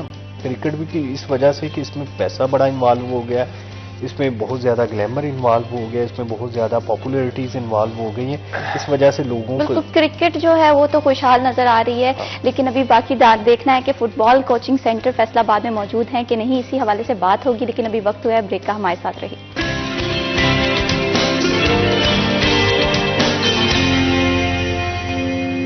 Welcome back. بات ہو رہی ہے فیصل آباد کے کھیلوں کے میدان کی. کھلاڑیوں کو کن مشکلات کا سامنا کرنا پڑ رہا ہے, یہاں پر فٹ بال کوچنگ سینٹر موجود ہیں کہ نہیں, اسی پہ میں ارسلان درانی آپ سے جاننا چاہوں گی. اچھا, ایک دو کلب ایسے ہیں جو کہ باقاعدہ طور پہ فٹ بال کے لیے کچھ کرتے ہیں, جو کہ سیر فہرست ہیں. جب بھی میں نے نام بھی لیا الفتح اسپورٹس کمپلیکس میں جو فٹ بال کا گراؤنڈ ہے وہاں پر جو کلب ہے, نام نہیں لوں گا, وہ اچھا کر رہے ہیں. اس کے علاوہ کیونکہ ایک کا نام لوں گا پھر دوسرا ناراض بھی ہو جاتا ہے. اس طرح ایک اور کلب ہے جو کہ کچھ کر رہا ہے. لیکن ایک جو اکیڈمی ہوتی ہے نا, جو کہ گورنمنٹ کی طرف سے ہو, ریکگنائزڈ اکیڈمی, اور اس میں ریکگنائزڈ کوچز ہو انٹرنیشنل ایکسپیرینس والے, ایسا کوئی کہیں بھی کچھ بھی نہیں ہے جو کہ پراپر ان کو بیک کرے. ہاں سکولز لیول پہ مختلف سکولز ہیں یا H E D higher education department کے کچھ آفیشلز ہیں جو کہ ان کو ٹریننگ دے رہے ہوتے ہیں. ارسلان, آپ کیا سمجھتے ہیں کہ ہمارے تعلیمی ادارے ان سرگرمیوں کو پروموٹ کرنے میں اپنا کردار ادا کر رہے ہیں کہ نہیں؟ ایک ٹائم پر تھا لیکن اب بالکل نہیں ہے. اب یہ دیکھیں, یہ سیزن ہے سپورٹس کا. اب دیکھیں گے بعد میں مختلف سپورٹس فیسٹیول بھی ہوں گے, اور یہ پورے کا پورا سیزن ہے سپورٹس کا, کیونکہ نہ سردی ہے نہ گرمی ہے, ویدر بھی بڑا سیوٹیبل ہوتا ہے, ریلیونٹ قسم کا ہوتا ہے, اتنی زیادہ آپ کو اچھی سے سپورٹس جو ہو سکتی ہیں. لیکن کیا ہے کہ سپورٹس ایکٹیویٹیز نہیں ہو رہی. Board of intermediate and secondary education کی کتنی سپورٹس ایکٹیویٹیز ہیں, تو لیس دین فیور کائنڈ آف ایکٹیویٹیز. اور پھر اسی طرح ہائر ایجوکیشن کمیشن یونیورسٹیز کو مقابلوں کو بڑے کوئی کچھ بھی نہیں. ان کو صرف یہی ہے کہ اسپورٹس گال کی بجائے آپ جی فلاں فنکشن کروا لو, فلاں function, mental health function, this and that. بھائی آپ نے جتنی بھی ہیلتھ گین کرنی ہے وہ ساری اسپورٹس ایکٹیویٹیز سے کرنی ہے, تو آپ وہ کروائیں, اس کو فوکس کریں, جو کہ صرف آپ کی فزیکل فٹنس کے لیے امپورٹنٹ ہے, آپ کی مینٹل ہیلتھ کے لیے بھی امپورٹنٹ ہے. کوئی یونیورسٹیز نے کوئی اتنا بڑا اسپورٹس کے لیے کوئی نہیں کیا, چاہے وہ ایگری ہو یا جی سی ہو یا پھر جی سی وومن ہو یا وٹ ایور یونیورسٹیز. لیکن ہونا یہ چاہیے اسکولز لیول پہ ہی اسپورٹس کی سرگرمیاں جو ان کو بہتر ہونا چاہیے, ان کو زیادہ سے زیادہ ہونی چاہیے. آپ کو ایک جو پیریڈ جس کو ہم کہتے ہیں وہ آپ رکھ ہی اسپورٹس کے لیے لے کے آپ نے صرف اسپورٹس ہی کرنی ہے, اپنے کھیل کھیلنے, مختلف کھیل کھیلنے, صرف کرکٹ نہ کھیلے, فٹ بال نہ کھیلے, ہاکی نہ کھیلے, آپ کوئی ایسی ایکٹیویٹی کر لیں اسپورٹس جس میں آپ کا بھاگنا دوڑنا جو ہے وہ شامل ہے, تاکہ ایک تو بچے جو ہیں وہ فزیکلی بھی فٹ ہو, مینٹلی بھی فٹ ہو, اور جو وہ زیادہ تر اپنا ٹائم سوشل میڈیا پہ اسپینڈ کر رہے ہیں یا وہ اس طرح کی ایکٹیویٹیز میں اسپینڈ کر رہے ہیں, وہاں سے نیگیٹو وائبز ان کو آ رہی ہیں, نیگیٹیوٹی میں وہ جا رہے ہیں, وہ اس سے بچ کے پازیٹیوٹی میں رہیں اور اچھے طرح سے اپنی جو گرومنگ ہے اس کو کر سکیں. ان کی گرومنگ اور ڈیولپمنٹ میں بڑا کردار ہے اسپورٹس مین شپ کا. اسپورٹس مین شپ صرف آپ کو یہ نہیں سکھاتی کہ آپ نے صرف آپ نے کھیلنا کھیل کے واپس آ جائیں, آپ کو ہار کو ایکسیپٹ کرنا سکھاتی ہے, آپ کو جیتنے کا جذبہ دیتی ہے, آپ کو ڈیل کرنا سکھاتی ہے, کمیونیکیشن سکلز آپ کی بہتر ہوتی ہے, آپ کو فیصلہ لینا آتا ہے, اوپینین میکنگ میں بڑا کردار ہے اسپورٹس کا. بالکل, کہیں نہ کہیں ایک بیلنس زندگی کے لیے کھیل بہت زیادہ ضروری ہیں. اگر آپ چاہتے ہیں کہ آپ کی جو ذہنی اور جو فزیکل ہیلتھ ہے وہ بیلنس رہے تو کھیلوں کو لازمی آپ اپنی زندگی میں شامل کریں. تو رحمان, میں جاننا چاہوں گی کہ بھل صفائی کی صورتحال کہاں تک پہنچی ہے؟ ہم نے کھیلوں کے میدان کی تو بات کر لی, اب آتے ہیں جو ہماری زندگی کے میدان ہے وہاں پر کیا صورتحال چل رہی ہے؟ جی, یہ پھر بات وہی محکموں کی نااہلی پہ آ جائے گی کہ محکمہ نہار کی جو نااہلی ہے کہ ہر سال میں 2 ہفتے نہریں بند کی جاتی ہیں تاکہ صفائی ہو, جو بل ریت ہے وہ نکالی جائے اور اس کے بعد پانی ٹیل تک پہنچانا ممکن ہو. یہ محکمہ نہار 2 مہینوں کی بجائے 4 ہفتے ہونے کو ہے, 2 کی بجائے, لیکن ابھی تک بل صفائی نہیں ہو پائی. آج 10 تاریخ کا انہوں نے بتایا تھا کہ پانی آنا ہے, لیکن نہریں خالی پڑی ہوئی ہیں, ابھی تک پانی نہیں آیا. کسانوں نے گندم لگائی ہوئی ہے, اس کو پانی لگانا ہے. کماد ابھی جو فروری کا کاشت ہو رہا ہے, تو اسی طرح سے آئل سیڈ کو پانی چاہیے ان دنوں میں, کیونکہ آپ دیکھیں یہ حالیہ خشک سالی چل رہی ہے. بڑے مہینوں سے بارش نہیں ہوئی, بلکہ مونسون کے بعد پراپر بارش نہیں ہو سکی, تو دوبارہ گرمی آنے کو ہے. تو یہ خشک سالی کا ٹینور رہا ہے, تو اس میں لوگوں کو, کسانوں کو نہری پانی سے امیدیں ہوتی تھی کہ نہریں چلیں تو چلیں وہ اپنی فصلوں کو پانی لگاتے رہیں. سردیوں میں بھی پانی چاہیے ہوتا ہے, بے شک وہ تھوڑا چاہیے ہوتا ہے ہلکا پانی, لیکن پانی فصلوں کے لیے بھی ضروری ہوتا ہے, چاہے سردی ہے یا گرمی چل رہی. لیکن نہریں بند کی ہوئی ہیں 15 جنوری سے, بل صفائی مکمل نہیں ہو پا رہی. لیکن آج 10 فروری ہے, کہا یہ جا رہا تھا کہ 10 فروری سے نہروں میں پانی چھوڑ دیا جائے گا, لیکن ابھی تک نہروں میں پانی نہیں آیا. ظاہر سی بات ہے کسان اس وجہ سے کافی زیادہ پریشان ہوں گے, ان کی مشکلات میں بھی اضافہ ہوگا. تو میں یہاں پر ارسلان آپ سے جاننا چاہوں گی کہ فیصل آباد ہو یا پورا پاکستان ہو, یہ پہچانا ہی جاتا ہے ایک زرعی ملک کے تحت. اگر یہاں پر زراعت پہ اس طرح سے عدم توجہ دی جائے گی تو اس سے بہت مشکلات کا سامنا کرنا پڑے گا. تو آپ کے اس حوالے سے کیا پوائنٹ آف ویو ہے؟ دیکھیں, زراعت ہمیشہ سے ریڑھ کی ہڈی رہی ہے پاکستانی معیشت میں, اور ہم نے دیکھا ہے کہ فیصل آباد, کیونکہ یہ وسطی پنجاب جتنا بھی ہے یا میدانی علاقے ہیں, یہاں پر کاشتکاری زیادہ ہوتی ہے, کیونکہ یہاں پر نہری پانی جو ہے وہ زیادہ میسر آتا ہے. پھر یہاں پر جو زمینی پانی ہے وہ بھی اتنا زیادہ آپ کو گہرائی میں جانا نہیں پڑتا, تو زراعت کے لیے جو موافق انوائرمنٹ چاہیے ہوتا ہے وہ ان علاقوں میں ملتا ہے. لیکن بدقسمتی سے کچھ عرصے سے, تقریباً 15-20 سال سے, جس طرح ہم نہ تو زراعت میں ہم ماڈرن ہوئے ہیں, نہ ہی ہم نے اپنی جو استعداد کار تھی فیسلٹیز کی یا پھر اپنی ماڈرنزم کی طرف جانے کی زراعت میں, اس کو بڑھایا ہے.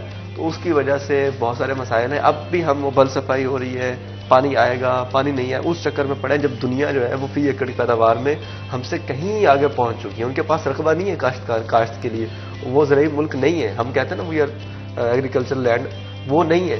بٹ وہ کہاں پہنچ گئے, کیا کر کے طے پر طے لگا کے ایک ہی ایکڑ میں مختلف فصلیں کاشت کر کے, اور ہم وہیں کے وہیں کھڑے, نہیں پانی آئے گا نہیں آئے گا. تو یہ ڈیفینیٹلی یہ نظام جو انہار کا ہے, آل دو پاکستان بننے سے پہلے برٹش گورنمنٹ نے ہمیں یہ بنا کے دے دیا, لیکن اس کو سنبھالا بھی نہیں جا رہا. مطلب بالکل سنبھالا جا رہا. غالباً 15 جنوری سے یہ نہریں بند ہوئی تھی اور آج 10 فروری ہے, آلموسٹ 1 مہینہ ہونے کو ہے اور ابھی تک نہروں میں پانی نہیں چھوڑا گیا.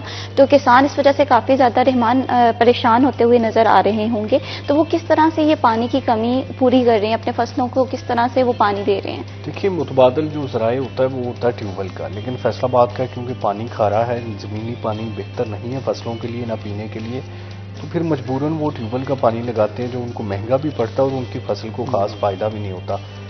جو ٹیوب ویل کا پانی ہوتا ہے وہ سمجھا جاتا ہے کہ زمین کو ایک تو ہارڈ کرتا ہے, فائدہ نہیں دیتا, اور اوپر سے فصل کی نشو و نما میں بھی مشکلات کا باعث بنتا ہے. تو وہ زمیندار صرف اس وجہ سے لگا دیتا ہے کہ چلیں پیسے بھرنے ہیں اور ضرورت ہے، جیسے انسان کو پانی چاہیے ہو تو وہ اگر اس کو نہیں اچھا پانی اویلیبل تو وہ دوسرا پانی بھی پی لیتا ہے کہ چلیں پیاس تو بجھانی ہے، تو چاہے وہ بیماریوں کی وجہ بن جائے، حالانکہ بڑی بیماریاں اس وجہ سے فیصل آباد کے شہریوں میں بھی ہیں پانی کی وجہ سے، تو یہی پانی وہ پھر اس پہ بھی اثر انداز ہوتا ہے کہ وہ زمین اس کی اتنی زیادہ زرخیز نہیں رہتی، پیداوار بہتر نہیں کرتی، آنے والے ٹائم میں ہارڈ زیادہ ہو جاتی ہے، جیسے نہری پانی یا بارش کا پانی ایک اچھا امپیکٹ ڈالتا ہے زمین پہ، وہ ٹیوب ویل کا نہیں ڈالتا، پیسے بھی لگتے ہیں، فائدہ بھی خاص نہیں ہوتا۔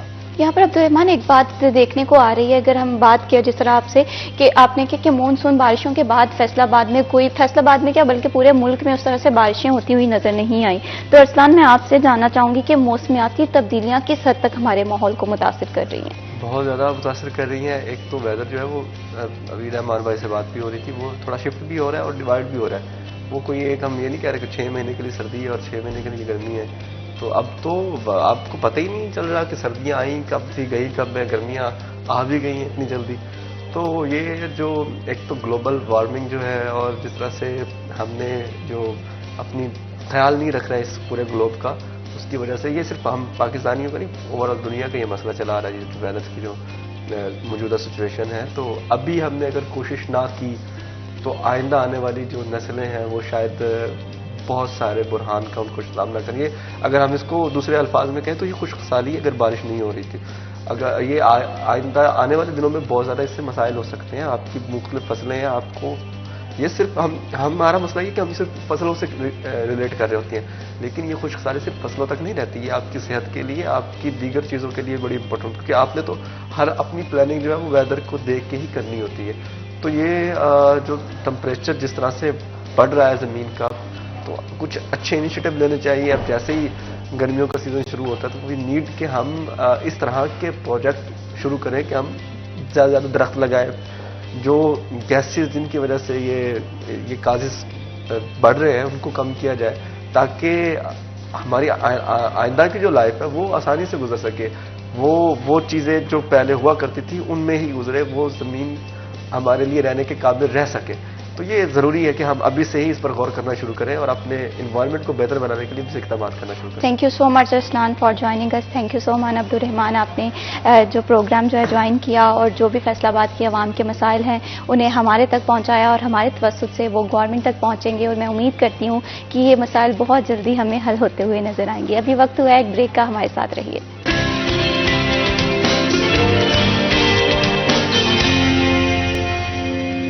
Welcome back. معاشرے میں جب بھی پازیٹیوٹی کی بات آتی ہے تو بہت کم لوگ ہیں جو اپنا کردار ادا کرتے ہیں، اور جب ان لوگوں کی بات آتی ہے تو سب سے پہلے عظمیٰ فدا خواجہ کا نام آتا ہے، جو کہ deputy director national commission for human development ہیں، ماہر قانون ہیں، پولیٹیکل ایکٹیوسٹ ہیں اور سوشل ورکر بھی ہیں۔ السلام علیکم۔ وعلیکم السلام میڈم، بہت بہت شکریہ، آپ ہمارے پروگرام میں آئیں، ہمیں ٹائم دیا۔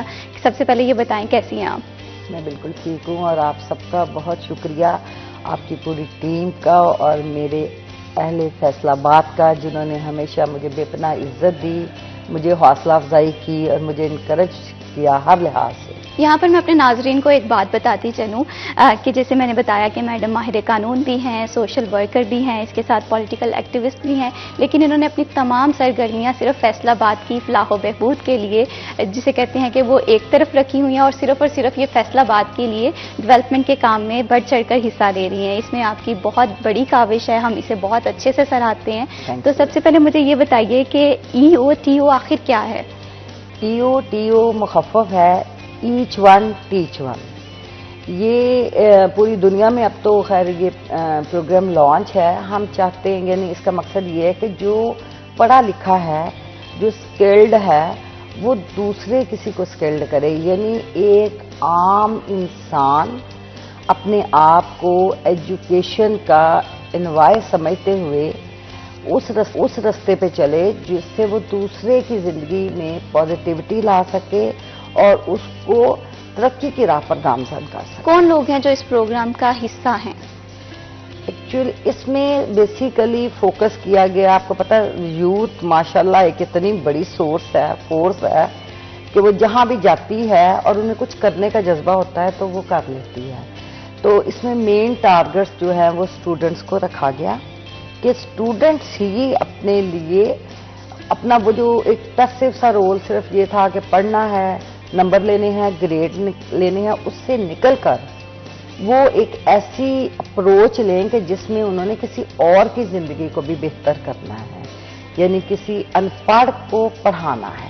بالکل، زندگی سنوارنا کہتے ہیں یہ ایک صدقہ جاریہ بھی ہے۔ اگر آپ کے پاس کوئی نالج ہے، یہ آپ کسی دوسرے تک پہنچاتے ہیں، یہ ایک بہت بڑا احسن اقدام ہے ہماری سوسائٹی میں ایک مثبت چینج لے کر آنے کا۔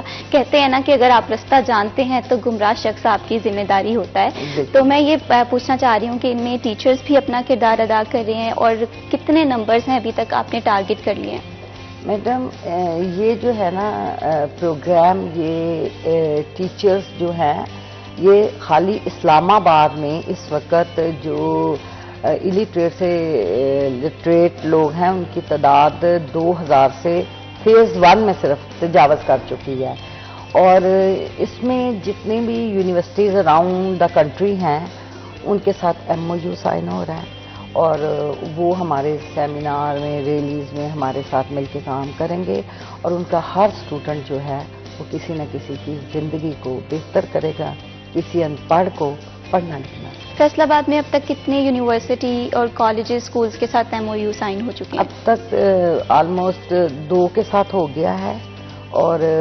باقیوں کے ساتھ آن پروسیس ہے، اور کیونکہ آپ کو پتہ ہے کہ پرائم منسٹر آف پاکستان نے روشن پاکستان کے نام سے اس پروگرام کو لانچ کیا تھا، اور مقبول صدیقی صاحب جو منسٹر ہیں ایجوکیشن اینڈ پروفیشنل ٹریننگ کے، انہوں نے اس کا ایگریمنٹ کیا، MOU کیا، کیونکہ ہمارا جو ادارہ ہے وہ ministry of education and professional training کے انڈر ہے، تو انہوں نے ہمیں ٹاسک دیا کہ ہم نے مختلف اداروں کے ساتھ MOU کر کے یہ کرنا ہے۔ تو NCERT، کیونکہ NCERT کی اہمیت جو ہے وہ سوشل سیکٹر میں وہی ہے جو ایک کنگ کی زندگی میں تاج کی، تو جس طرح تاج کے بغیر کنگ ادھورا ہے، اس لیے اسی طرح ہیومن ڈیولپمنٹ کا جو کام ہے وہ NCERT کے بغیر ادھورا ہے۔ تو NCERT کیونکہ ministry of education and professional training کا ایک ریگولر ادارہ ہے، باقاعدہ اس کے انڈر کام کرتا ہے، تو یہ ذمہ داری NCERT کو سونپی گئی، جس میں ہمارے منسٹر جو ہمارے چیئرمین ہیں ان کی، اور ڈائریکٹر جنرل ہے علی اصغر صاحب، ان کی ہدایت پر ہم لوگ جو ہیں یہ کام کر رہے ہیں، اور پورے پاکستان میں یونیورسٹیز کے ساتھ MOU سائن ہو رہے ہیں تاکہ ہم اس ٹارگٹ کو اچیو کر سکیں جس میں ہم کبھی انشاءاللہ تعالی پاکستان کا لٹریچر ریٹ جو ہے وہ سب سے زیادہ ہائی ہو، اور لوگ فخر سے کہہ سکیں کہ یس بالکل، جس طرح سے کوششیں کی جا رہی ہیں آپ کی جانب سے، آپ کے ادارے کی جانب سے، فیصل آباد کے پورے ملک میں لٹریسی ریٹ بڑھانے کے لیے آپ کو اللہ تعالیٰ کامیاب کرے۔ یہاں پر آپ نے بات کی تھی کہ اسٹوڈنٹس کو، یوتھ کو آپ انوالو کر رہے ہیں کہ جو نالج ان کے پاس ہے وہ آگے دوسروں تک پہنچائی جائے۔ تو ایک اینڈ تو ہو گیا اسٹوڈنٹس کا، دوسرا اینڈ جو کہ الٹریٹ ہیں یا ناخواندہ ہیں، ان میں عمر کا تعین ہے کہ اتنے عمر کے لوگوں کو ہی لٹریسی آگے پرووائڈ کرنی ہے، یا وہ تمام عمر کے لوگ ہو سکتے ہیں؟ نہیں، وہ تو ہمارا تو آپ کو پتا ہے ڈیلٹ لٹریسی بھی چل رہا ہے، تو NCERT کا ایک پروگرام لٹریسی ہے جس میں اڈلٹ لٹریسی پروگرام ہم چلاتے ہیں، پھر ALP ہے adult literacy accelerating learning program, اس میں ہم مدارس کے بچوں کو بھی پڑھنا لکھنا سکھاتے ہیں، اور الحمدللہ ہم لوگوں نے اس وقت ان کا، جب ہم نے فیڈرل بورڈ سے ان کے ایگزامز دلوائے اور تو وہ سب کوالیفائی کر گئے، تو ہم تو مطلب اس میں ہم تو چاہتے ہیں کہ ایج سے بے نیاز ہو کر، نسل سے بے نیاز ہو کر ہم لوگ کام کریں، عام بندے کی زندگی میں سدھار لانا ہی NCERT کا مین موٹو ہے۔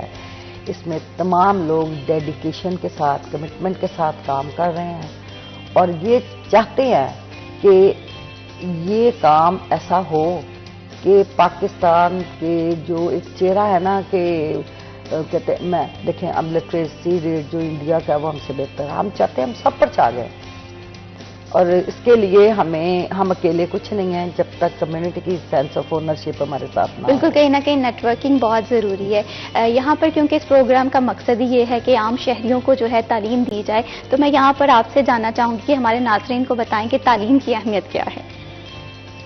تعلیم کی اہمیت مجھ ناچیز سے زیادہ تو آپ کے پیارے حضرت محمد صلی اللہ علیہ وسلم اللہ تعالیٰ کے محبوب نے خود بیان کی ہے.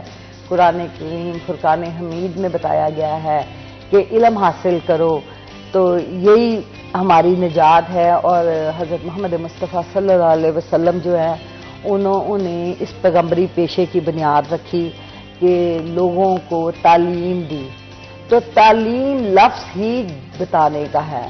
جب ہم لوگوں نے پڑھنا ہے تو کہتے ہیں کہ عام لوگ نا اس چیز کو اب لائٹ لیتے ہیں، ان کو سمجھ نہیں آتی کہ جب ایک اسٹوڈنٹ گھر سے بستہ اٹھا کے نکلتا ہے نا تو اس کو جہاد کا ثواب ہوتا ہے. جب ایک پڑھانے والا پڑھانے کے لیے قلم اٹھاتا ہے یا گھر سے نکلتا ہے تو اس کو کتنی نیکیاں ملتی ہیں. ہم نے صرف یہ سمجھ لیا کہ تعلیم ہے، ٹیچر ہے، اسکول ہے.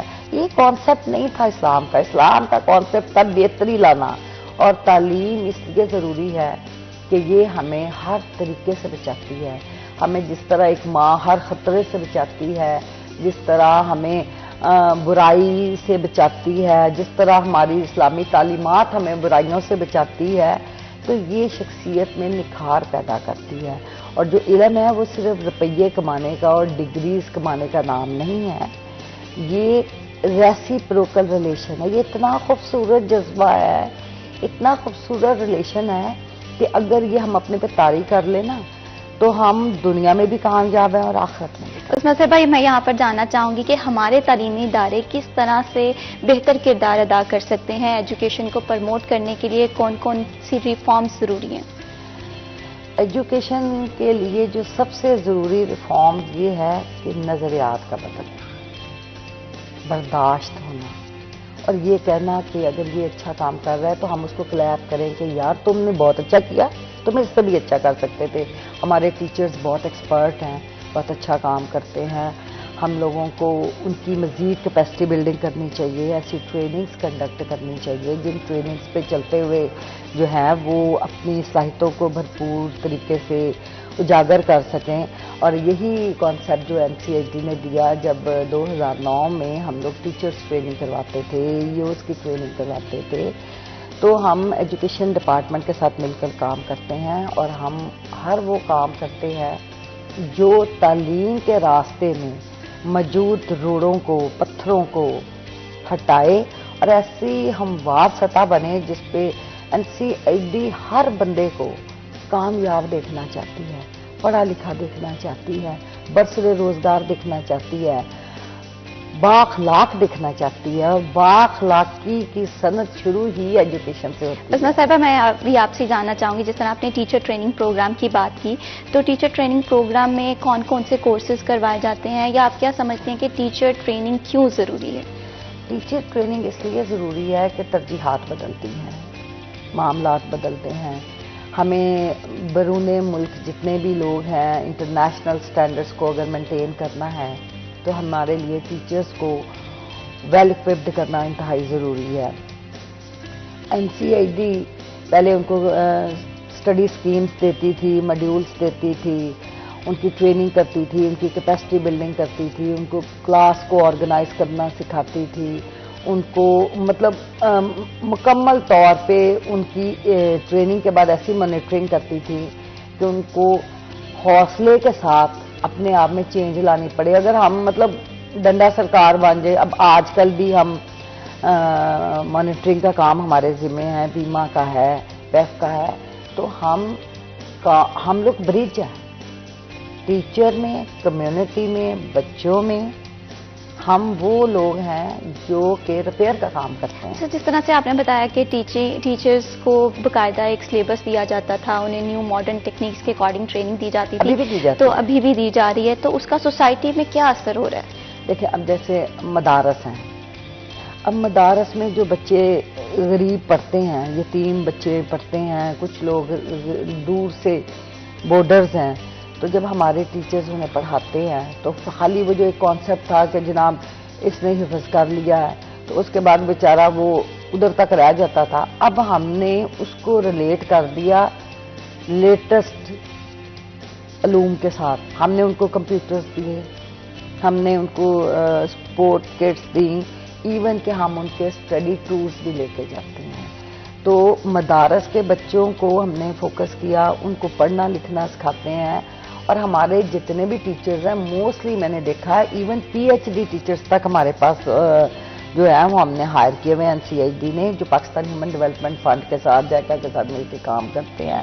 اور ہمارا مین مقصد بھی یہی ہوتا ہے کہ ہم ٹیچرز کو گاہے بگاہے ان کی ٹریننگز کرتے ہیں تاکہ ان کو پتا ہو کہ ان کی اسٹڈی اسکیمز کیسے سیم جیسے اب دیکھیں کوئی بھی اچھا ادارہ ہے چاہے بیکن ہے چاہے کوئی, تو وہی چیزیں ہم نے اپنے میں اڈاپٹ کی ہوئی ہیں بلکہ ان سے بہتر کی ہوئی ہیں کہ ہم ان کو اسٹڈی اسکیمز دیتے ہیں. ہمیں یہاں بیٹھے پتا ہوتا ہے کہ آج اس نے یہ پیج پڑھانا ہے اور اس کا یہ سبق ہے. تو national commission for human development کے بھی کون کون سے پروجیکٹ جو ہیں وہ کنٹینیو ہیں؟ اس وقت فیصل آباد میں ڈگری پروگرام ہے جس کے تحت ہم مدارس کو رجسٹرڈ کرتے ہیں اور پھر ان کو آگے جو بھی فیسیلیٹیشن ہوگی وہ دیں گے. اس کے علاوہ ہمارا لٹریسی پروگرام چل رہا ہے. اس وقت ڈسٹرکٹ جیل میں ہمارا ایک لٹریسی پروگرام چل رہا ہے. اسی طرح اس سے پہلے ہم نے مختلف گاؤں میں جہاں سکولز نہیں تھے وہاں کیا. پھر CFS ہماری ایک پروڈکٹ ہوتی تھی, اب تو خیر وہ بالکل NCD کے ڈفرینٹ NCHD کے ڈفرینٹ پروگرامز جو ہیں وہ جاری ہیں. اسی حوالے سے بات ہوگی لیکن ابھی وقت ہوا ہے بریک کا, ہمارے ساتھ رہیے.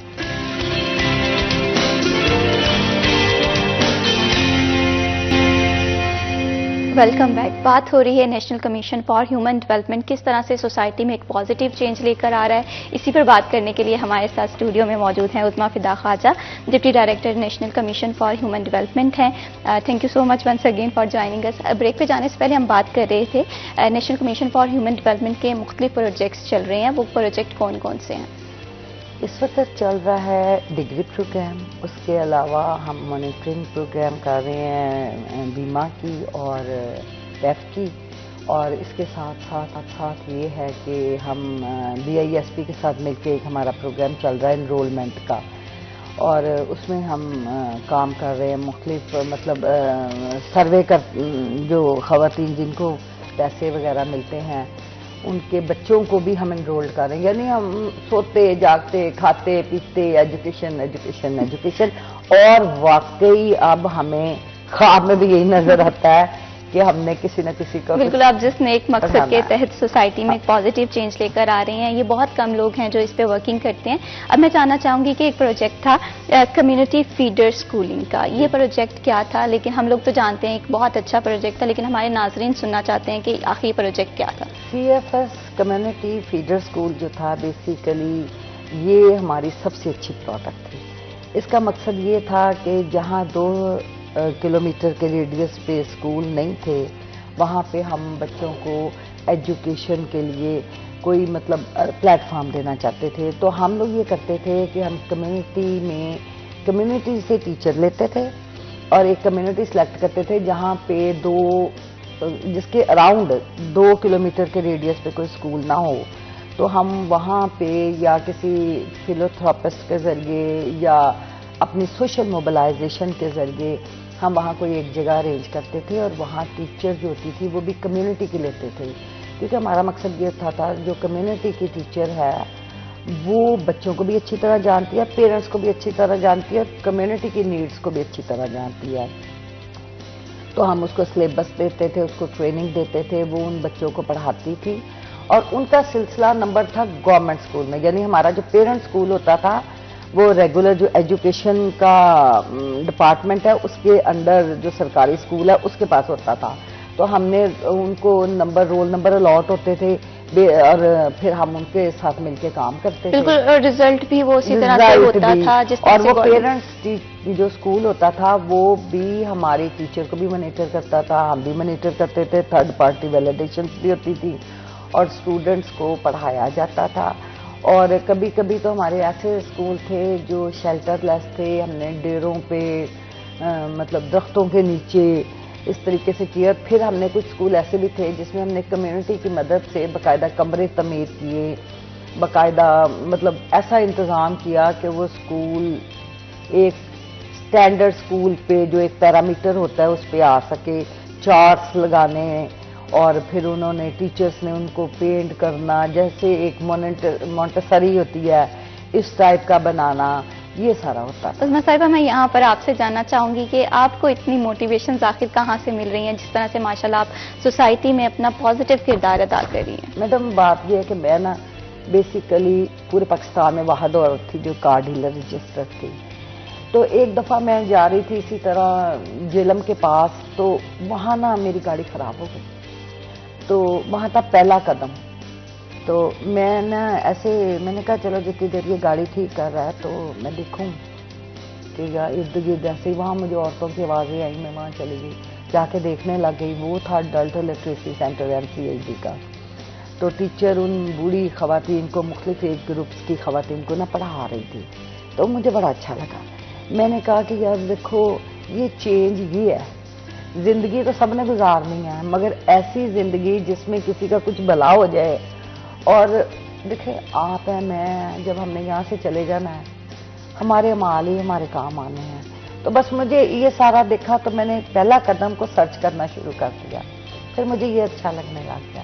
پھر یہ میں سب کچھ چھوڑ کے نا، اپنا گاڑیوں کا بزنس چھوڑ کے، میں اپنی وہ سارے معاملات کو چھوڑ کے میں نے اپنے آپ کو ڈیووٹ کر دیا کہ یہ ہے تو سب کچھ ہے، کیونکہ کہیں نہ کہیں میری جو نیکی ہے وہ نیکی میں نے تجارت اللہ سے کی ہے، کسی بندے سے نہیں۔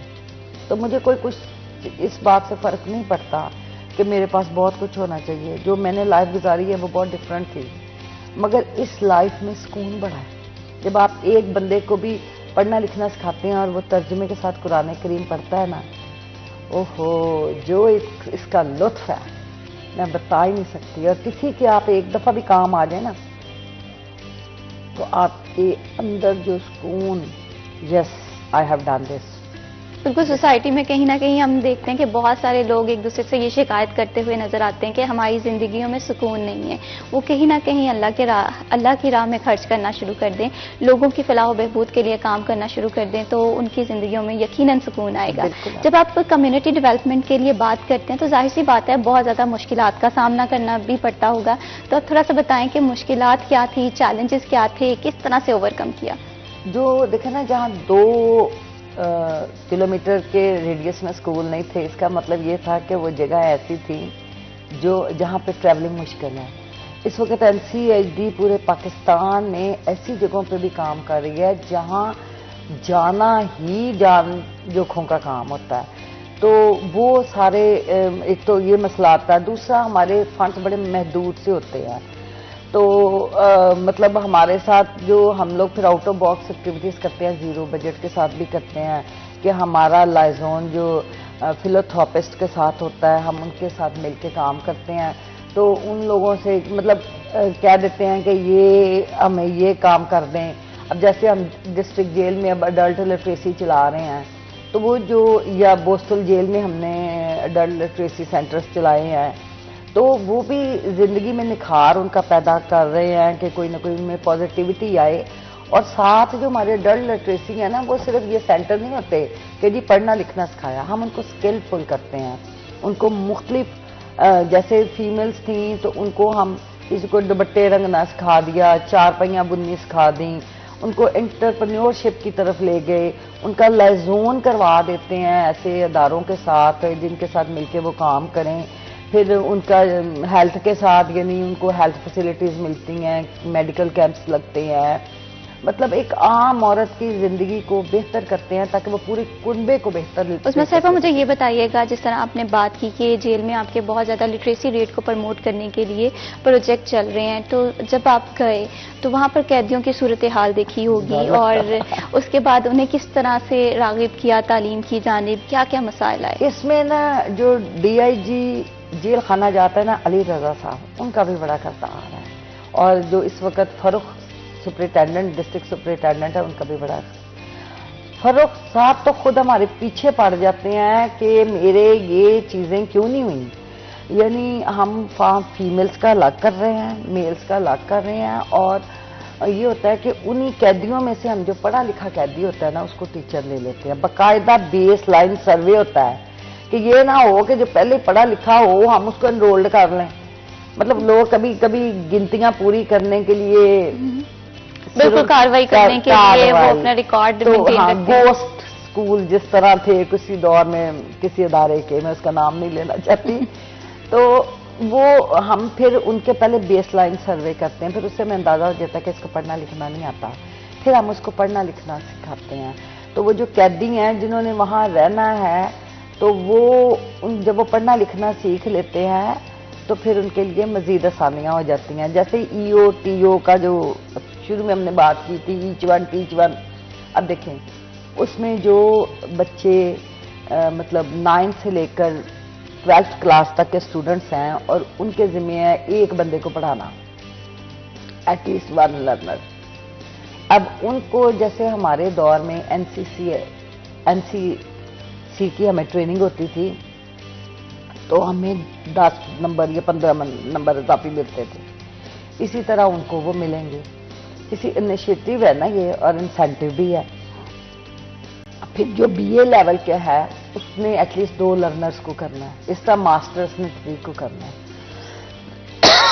اس طرح سے جس طرح سے ایک ہوتا ہے کہ یہاں پر میں ایک بتاؤں گی کہ اگر ہم سوسائٹی میں ہیلپ کی بات کرنا چاہیں نا تو اس طرح سے ہیلپ کی جائے کہ آج آپ کی کسی نے ایک مدد کی ہے تو آپ آگے 2 لوگوں کی مدد کریں اور اسے یہ میسج دیں کہ وہ آگے 3 سے 4 لوگوں کی مدد کرے اور وہ فردر اسی طرح سے اپنا ایک نیٹ ورک بناتا جائے, تو اس سے سوسائٹی بہت زیادہ گرو کرے گی. اور ہم یہ دیکھتے ہیں نا کہ جتنے مسائل ہیں, جتنا ہم کہتے ہیں کہ نفسا نفسی کا عالم ہے, وہ ختم ہو جائے گا اور یقین کریں کہ ہماری زندگیوں میں ایک سکون آ جائے گا. اور اس سکون کو کس طرح سے مینٹین رکھنا ہے اس حوالے سے بھی بات ہوگی, لیکن ابھی وقت ہے ایک بریک کا, ہمارے ساتھ رہیے.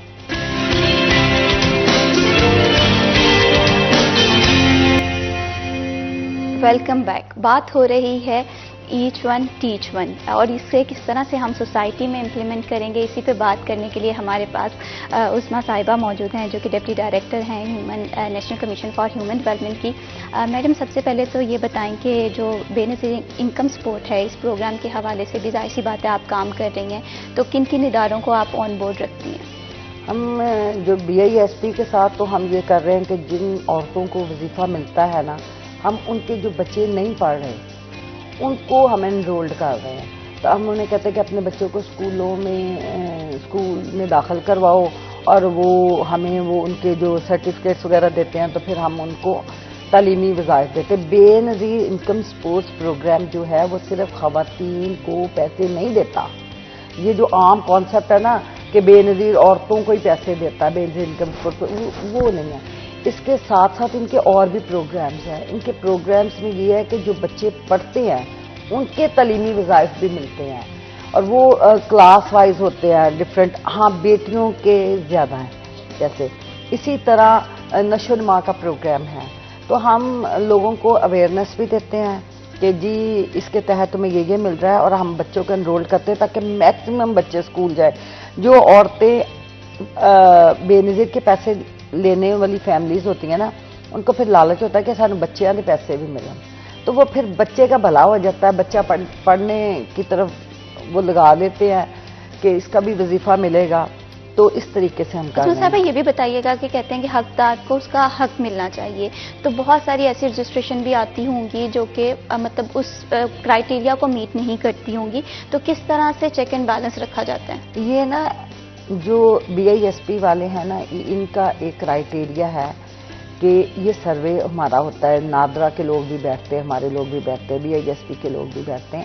تو اس سروے کے تحت وہ اس کو آئیڈینٹیفائی کرتے ہیں. کچھ کویسچننگ ہوتی ہیں یعنی سمجھے ڈیسک مانیٹرنگ سارٹ آف. تو اس کے بعد وہ اگر کسی خاتون کا پاسپورٹ بنا ہے, اگر اس کے نام کوئی پراپرٹی ہے تو وہ انٹائٹل ہی نہیں ہوتی. یہاں پر ایک اب جس طرح سے آپ نے بات کی کہ پاسپورٹ بنا ہوگا تو وہ شاید اس کرائٹیریا کو میٹ نہیں کرتے, لیکن بہت سارے ایسے لوگ بھی ہیں, مخیر حضرات ہیں جو کہ کسی کو عمرہ کروا دیتے ہیں, کسی کو حج کروا دیتے ہیں اور وہ اتنی استطاعت نہیں رکھتے تو ان کے پاسپورٹ بن جاتے ہیں, لیکن وہ جسے کہتے ہیں کہ یہ ایک فلاس ہے جس کو ایڈریس کرنے کی انتہائی ضرورت ہے. مگر آپ دیکھیں کہ کئی ایسی اب دیکھیں جو ان کا کرائٹیریا وہ ہے اس کو آئیڈینٹیفائی کرنے کا، وہ اپنے طور پہ بیسٹ کرتے ہیں کہ وہ جو ان کی کویسچننگ ہوتی ہے یا وہ ان کے بجلی کے بل سے یا ان کے بینک اکاؤنٹ نہیں ہونا چاہیے، جو بینک اکاؤنٹ رکھتی ہے وہ تو ہے ایسی بیوی، تو وہ ان کا ایک پیرامیٹر ہے جو کہ ایز پر دیئر پالیسی ہے، اور وہ پالیسیز آپ کو پتہ چینج ہوتی رہتی ہیں، وہ کوئی ایسا ایشو نہیں۔ اور اس کو کرنے کی ضرورت کیوں پیش آئی کہ ایسے ایسے لوگ تھے، ایسے ایسے امیر فیملیز تھیں، ایسی ایسی خواتین تھیں جن کے نام اتنی اتنی جائیدادیں تھیں اور وہ پیسے لے رہے تھے۔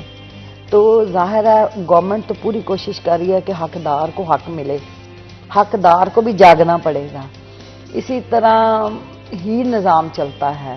تو جیسے آپ نے بات کی اور کون کون سے اداروں کے ساتھ آپ کام کرتے ہیں، سوشل ویلفیئر جو ہے وہ ہے، ایجوکیشن کا تو ہمارا سونا بچھوڑنا اوڑھنا ہے، اس کے علاوہ ہم سول سوسائٹی کے ساتھ مل کے کام کرتے ہیں، مختلف NGOs کے ساتھ کام کرتے ہیں۔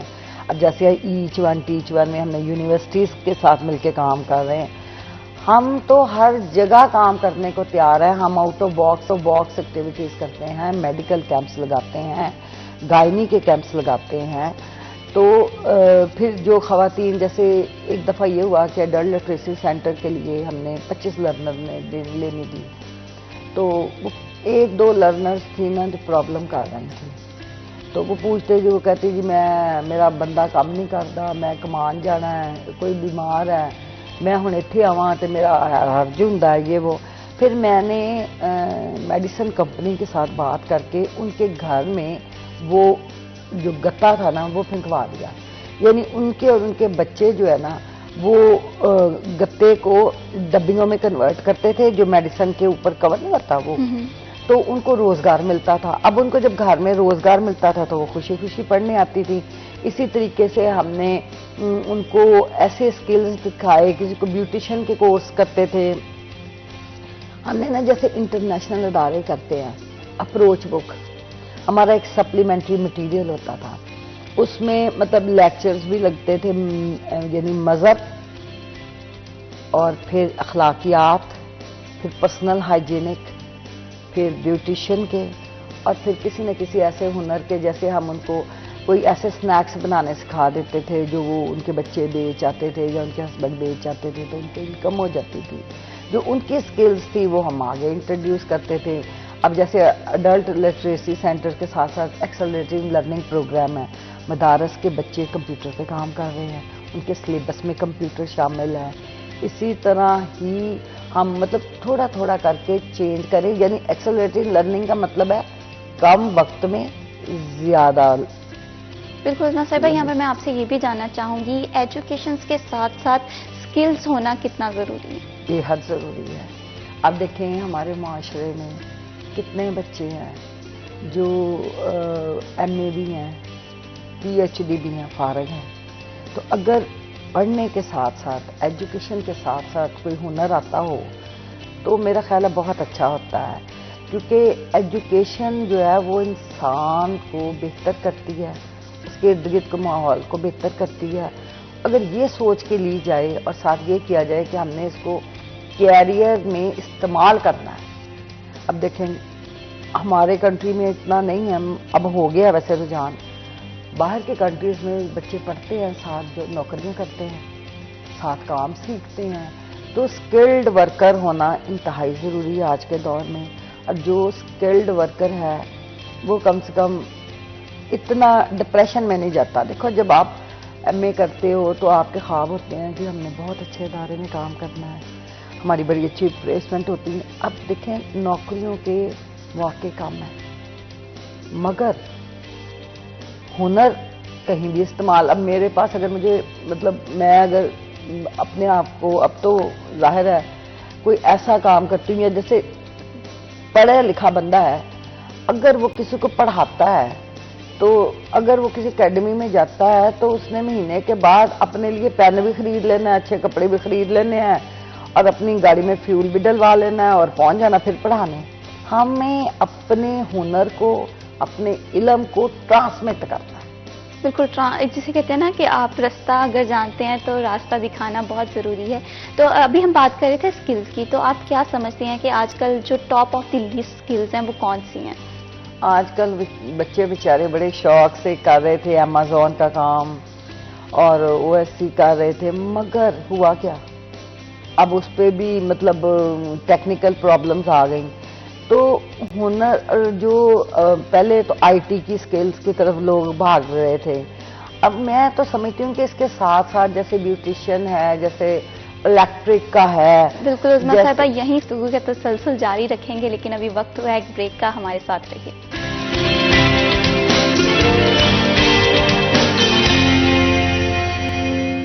Welcome back. بات ہو رہی ہے کہ یوتھ کو کس طرح سے کامیاب کیا جائے گا، کس طرح سے امپاور کیا جائے گا. اسی حوالے سے بات کرنے کے لیے ہمارے ساتھ عظمیٰ فدا صاحبہ موجود ہیں. عظمیٰ صاحبہ، ہم بات کر رہے تھے کہ یوتھ کو کن سکلز سیکھنے کی ضرورت ہے.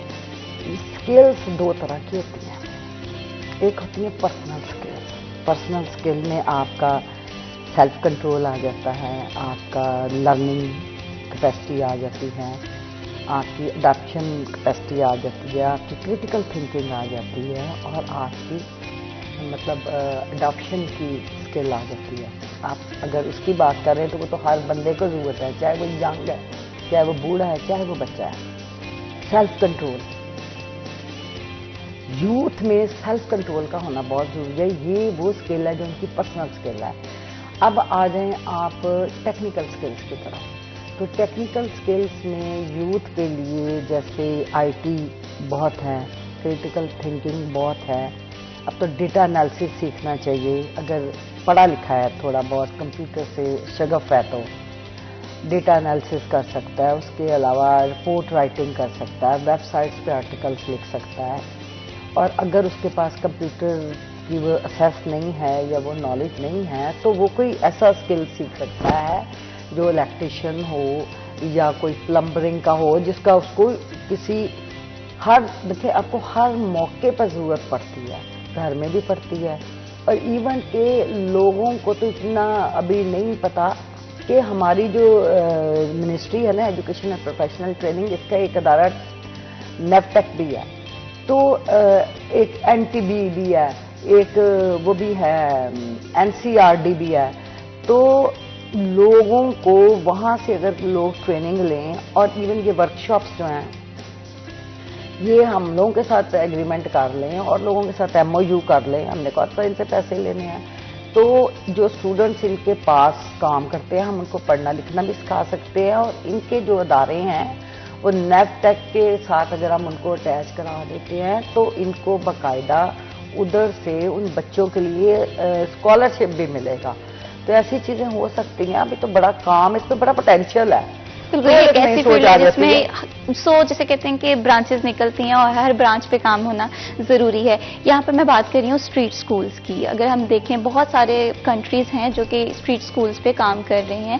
وہ علاقے جہاں پر اتنی زیادہ ریشو نہیں ہے سکولز کی، وہاں پر اسٹریٹ سکول جیسے آپ کا سی ایف ایس اسکول ہے، اس طرح سے مزید اسکولز کیا فیوچر میں اوپن کیے جائیں گے national commission for human development کی جانب سے؟ It depend upon the policy. میں کہتی ہوں کہ این سی ایچ ڈی سے زیادہ اچھا کوئی ادارہ ہی نہیں ہے جو ایسی چیزوں پر عمل کرے اور ایسا کام کر سکے. میں نے آپ کو بتایا یہ سوشل سیکٹر کا بادشاہ ہے. تو مگر ہماری منسٹری کو اگر ایسے پروجیکٹس ملیں، ایسے مطلب ہمارے ادارے کو ملیں تو انشاءاللہ تعالیٰ ضرور. ویسے تو ہمارا ادارہ وداؤٹ بھی کر دیتا ہے جو کر سکے، ہمیں تو مطلب وہ متحرک ہی رکھتے ہیں. ایون ہمارے جو آنریبل ڈائریکٹر جنرل ہیں علی اصغر صاحب، وہ اتنے کوالٹی پہ فوکس کرنے والے ہیں اور اتنا ان کا وہ ہے کہ وہ اکیلے ہی نکل پڑتے ہیں مانیٹرنگ کرنے کہ جناب میں مدرسوں کو خود وزٹ کروں، یعنی سرپرائز وزٹ. تو ان کے سرپرائز وزٹ کی وجہ سے ہر بندہ متحرک ہی رہتا ہے. بالکل، وہ جسے کہتے ہیں کہ جب چیک اینڈ بیلنس ہو اور جب آپ کے ادارے کا ہیڈ جاگ رہا ہو، وہ کام کر رہا ہو، تو ادارے جو ہیں وہ بہت اچھا گرو کرتے ہیں. یہاں پر میں ایک اور خواتین جو ہیں ہماری سوسائٹی کا ایک اہم حصہ ہیں. کوئی بھی شعبہ ہو، خواتین کی کارکردگی کافی زیادہ نمایاں رہی ہے. تو خواتین کو امپاور کرنے کے لیے کون کون سے پروجیکٹس ہیں؟ خواتین کو ہمارے ایڈلٹ لٹریسی میں سارے پروجیکٹس ایسے ہیں جن میں ہم ان کو امپاور کرتے ہیں. ہم ان کو مختلف طریقے سے مطلب ہنر سکھاتے ہیں. دستکاری ہے, پھر اب تو خیر کمپیوٹر بھی ہے, اس کے علاوہ ان کو بیوٹیشین ہے, اس کے علاوہ ان کو اب تو ہم نے ان کو مینا بازار اسٹیبلش, جانوے میں تھی میں نے مینا بازار اسٹیبلش کر دیے کہ مطلب وہ اپنی اپنی پروڈکٹ لاتی تھی, وہاں بیچتی تھی, مینا بازار کے تحت ان کو پیسے ملتے تھے. اسی طرح ایک ہماری لرنر تھی, اس کو تھا کہ جی میں نے کام پہ جانا ہوتا ہے یہ وہ, تو ہماری ایک لرنر تھی وہ ذرا چودھری ٹائپ تھی, یعنی کسی اچھی فیملی سے بلانگ کرتی تھی. تو میں نے اس کو کہا کہ بہن تمہارے کھیت میں کیا کون کون سی سبزیاں ہوتی ہیں, کیا فصل ہوتی ہے؟ اس نے بڑے شوق سے بتایا ہمارے پاس ٹماٹر بھی ہوتے ہیں, گوبھی بھی ہوتی ہے, کریلے بھی ہوتے ہیں, اور ہر سبزی ہمارے کو میڈم ہوں ہے. میں کہا پھر ایک ٹوکرا چکا نا. تو اس نے پھر ایک ٹوکرا اس کو دیا, وہ ٹوکرا اس کو سبزی کا لے کے دیا. شام کو اس نے بیچ کے اس کی اپنی اجرت رکھ کے اس کو دے دیا, اور پھر دوبارہ پھر ٹوکرا بھر گیا. تو ہم نے کیا کیا کہ ہم نے ان دونوں کا ایک تو کاروباری لنک باؤنڈ کر دیا, مطلب برج بن گیا ہم. دوسرا ہم نے یہ کیا کہ وہ بی بی جو اس کی سبزیاں توڑ کے بیچتی تھی اس کے گھر بھی چولہا جلا, اور جو جس کی وہ سبزیاں تھیں تو اس کو بھی انیشیٹو ہوا کہ جناب میں تو سمجھ رہی تھی کہ یہ خالی بندے ہی بیچیں گے. تو پھر ہم نے اس میں کچن گارڈننگ کو انٹروڈیوس کرا دیا.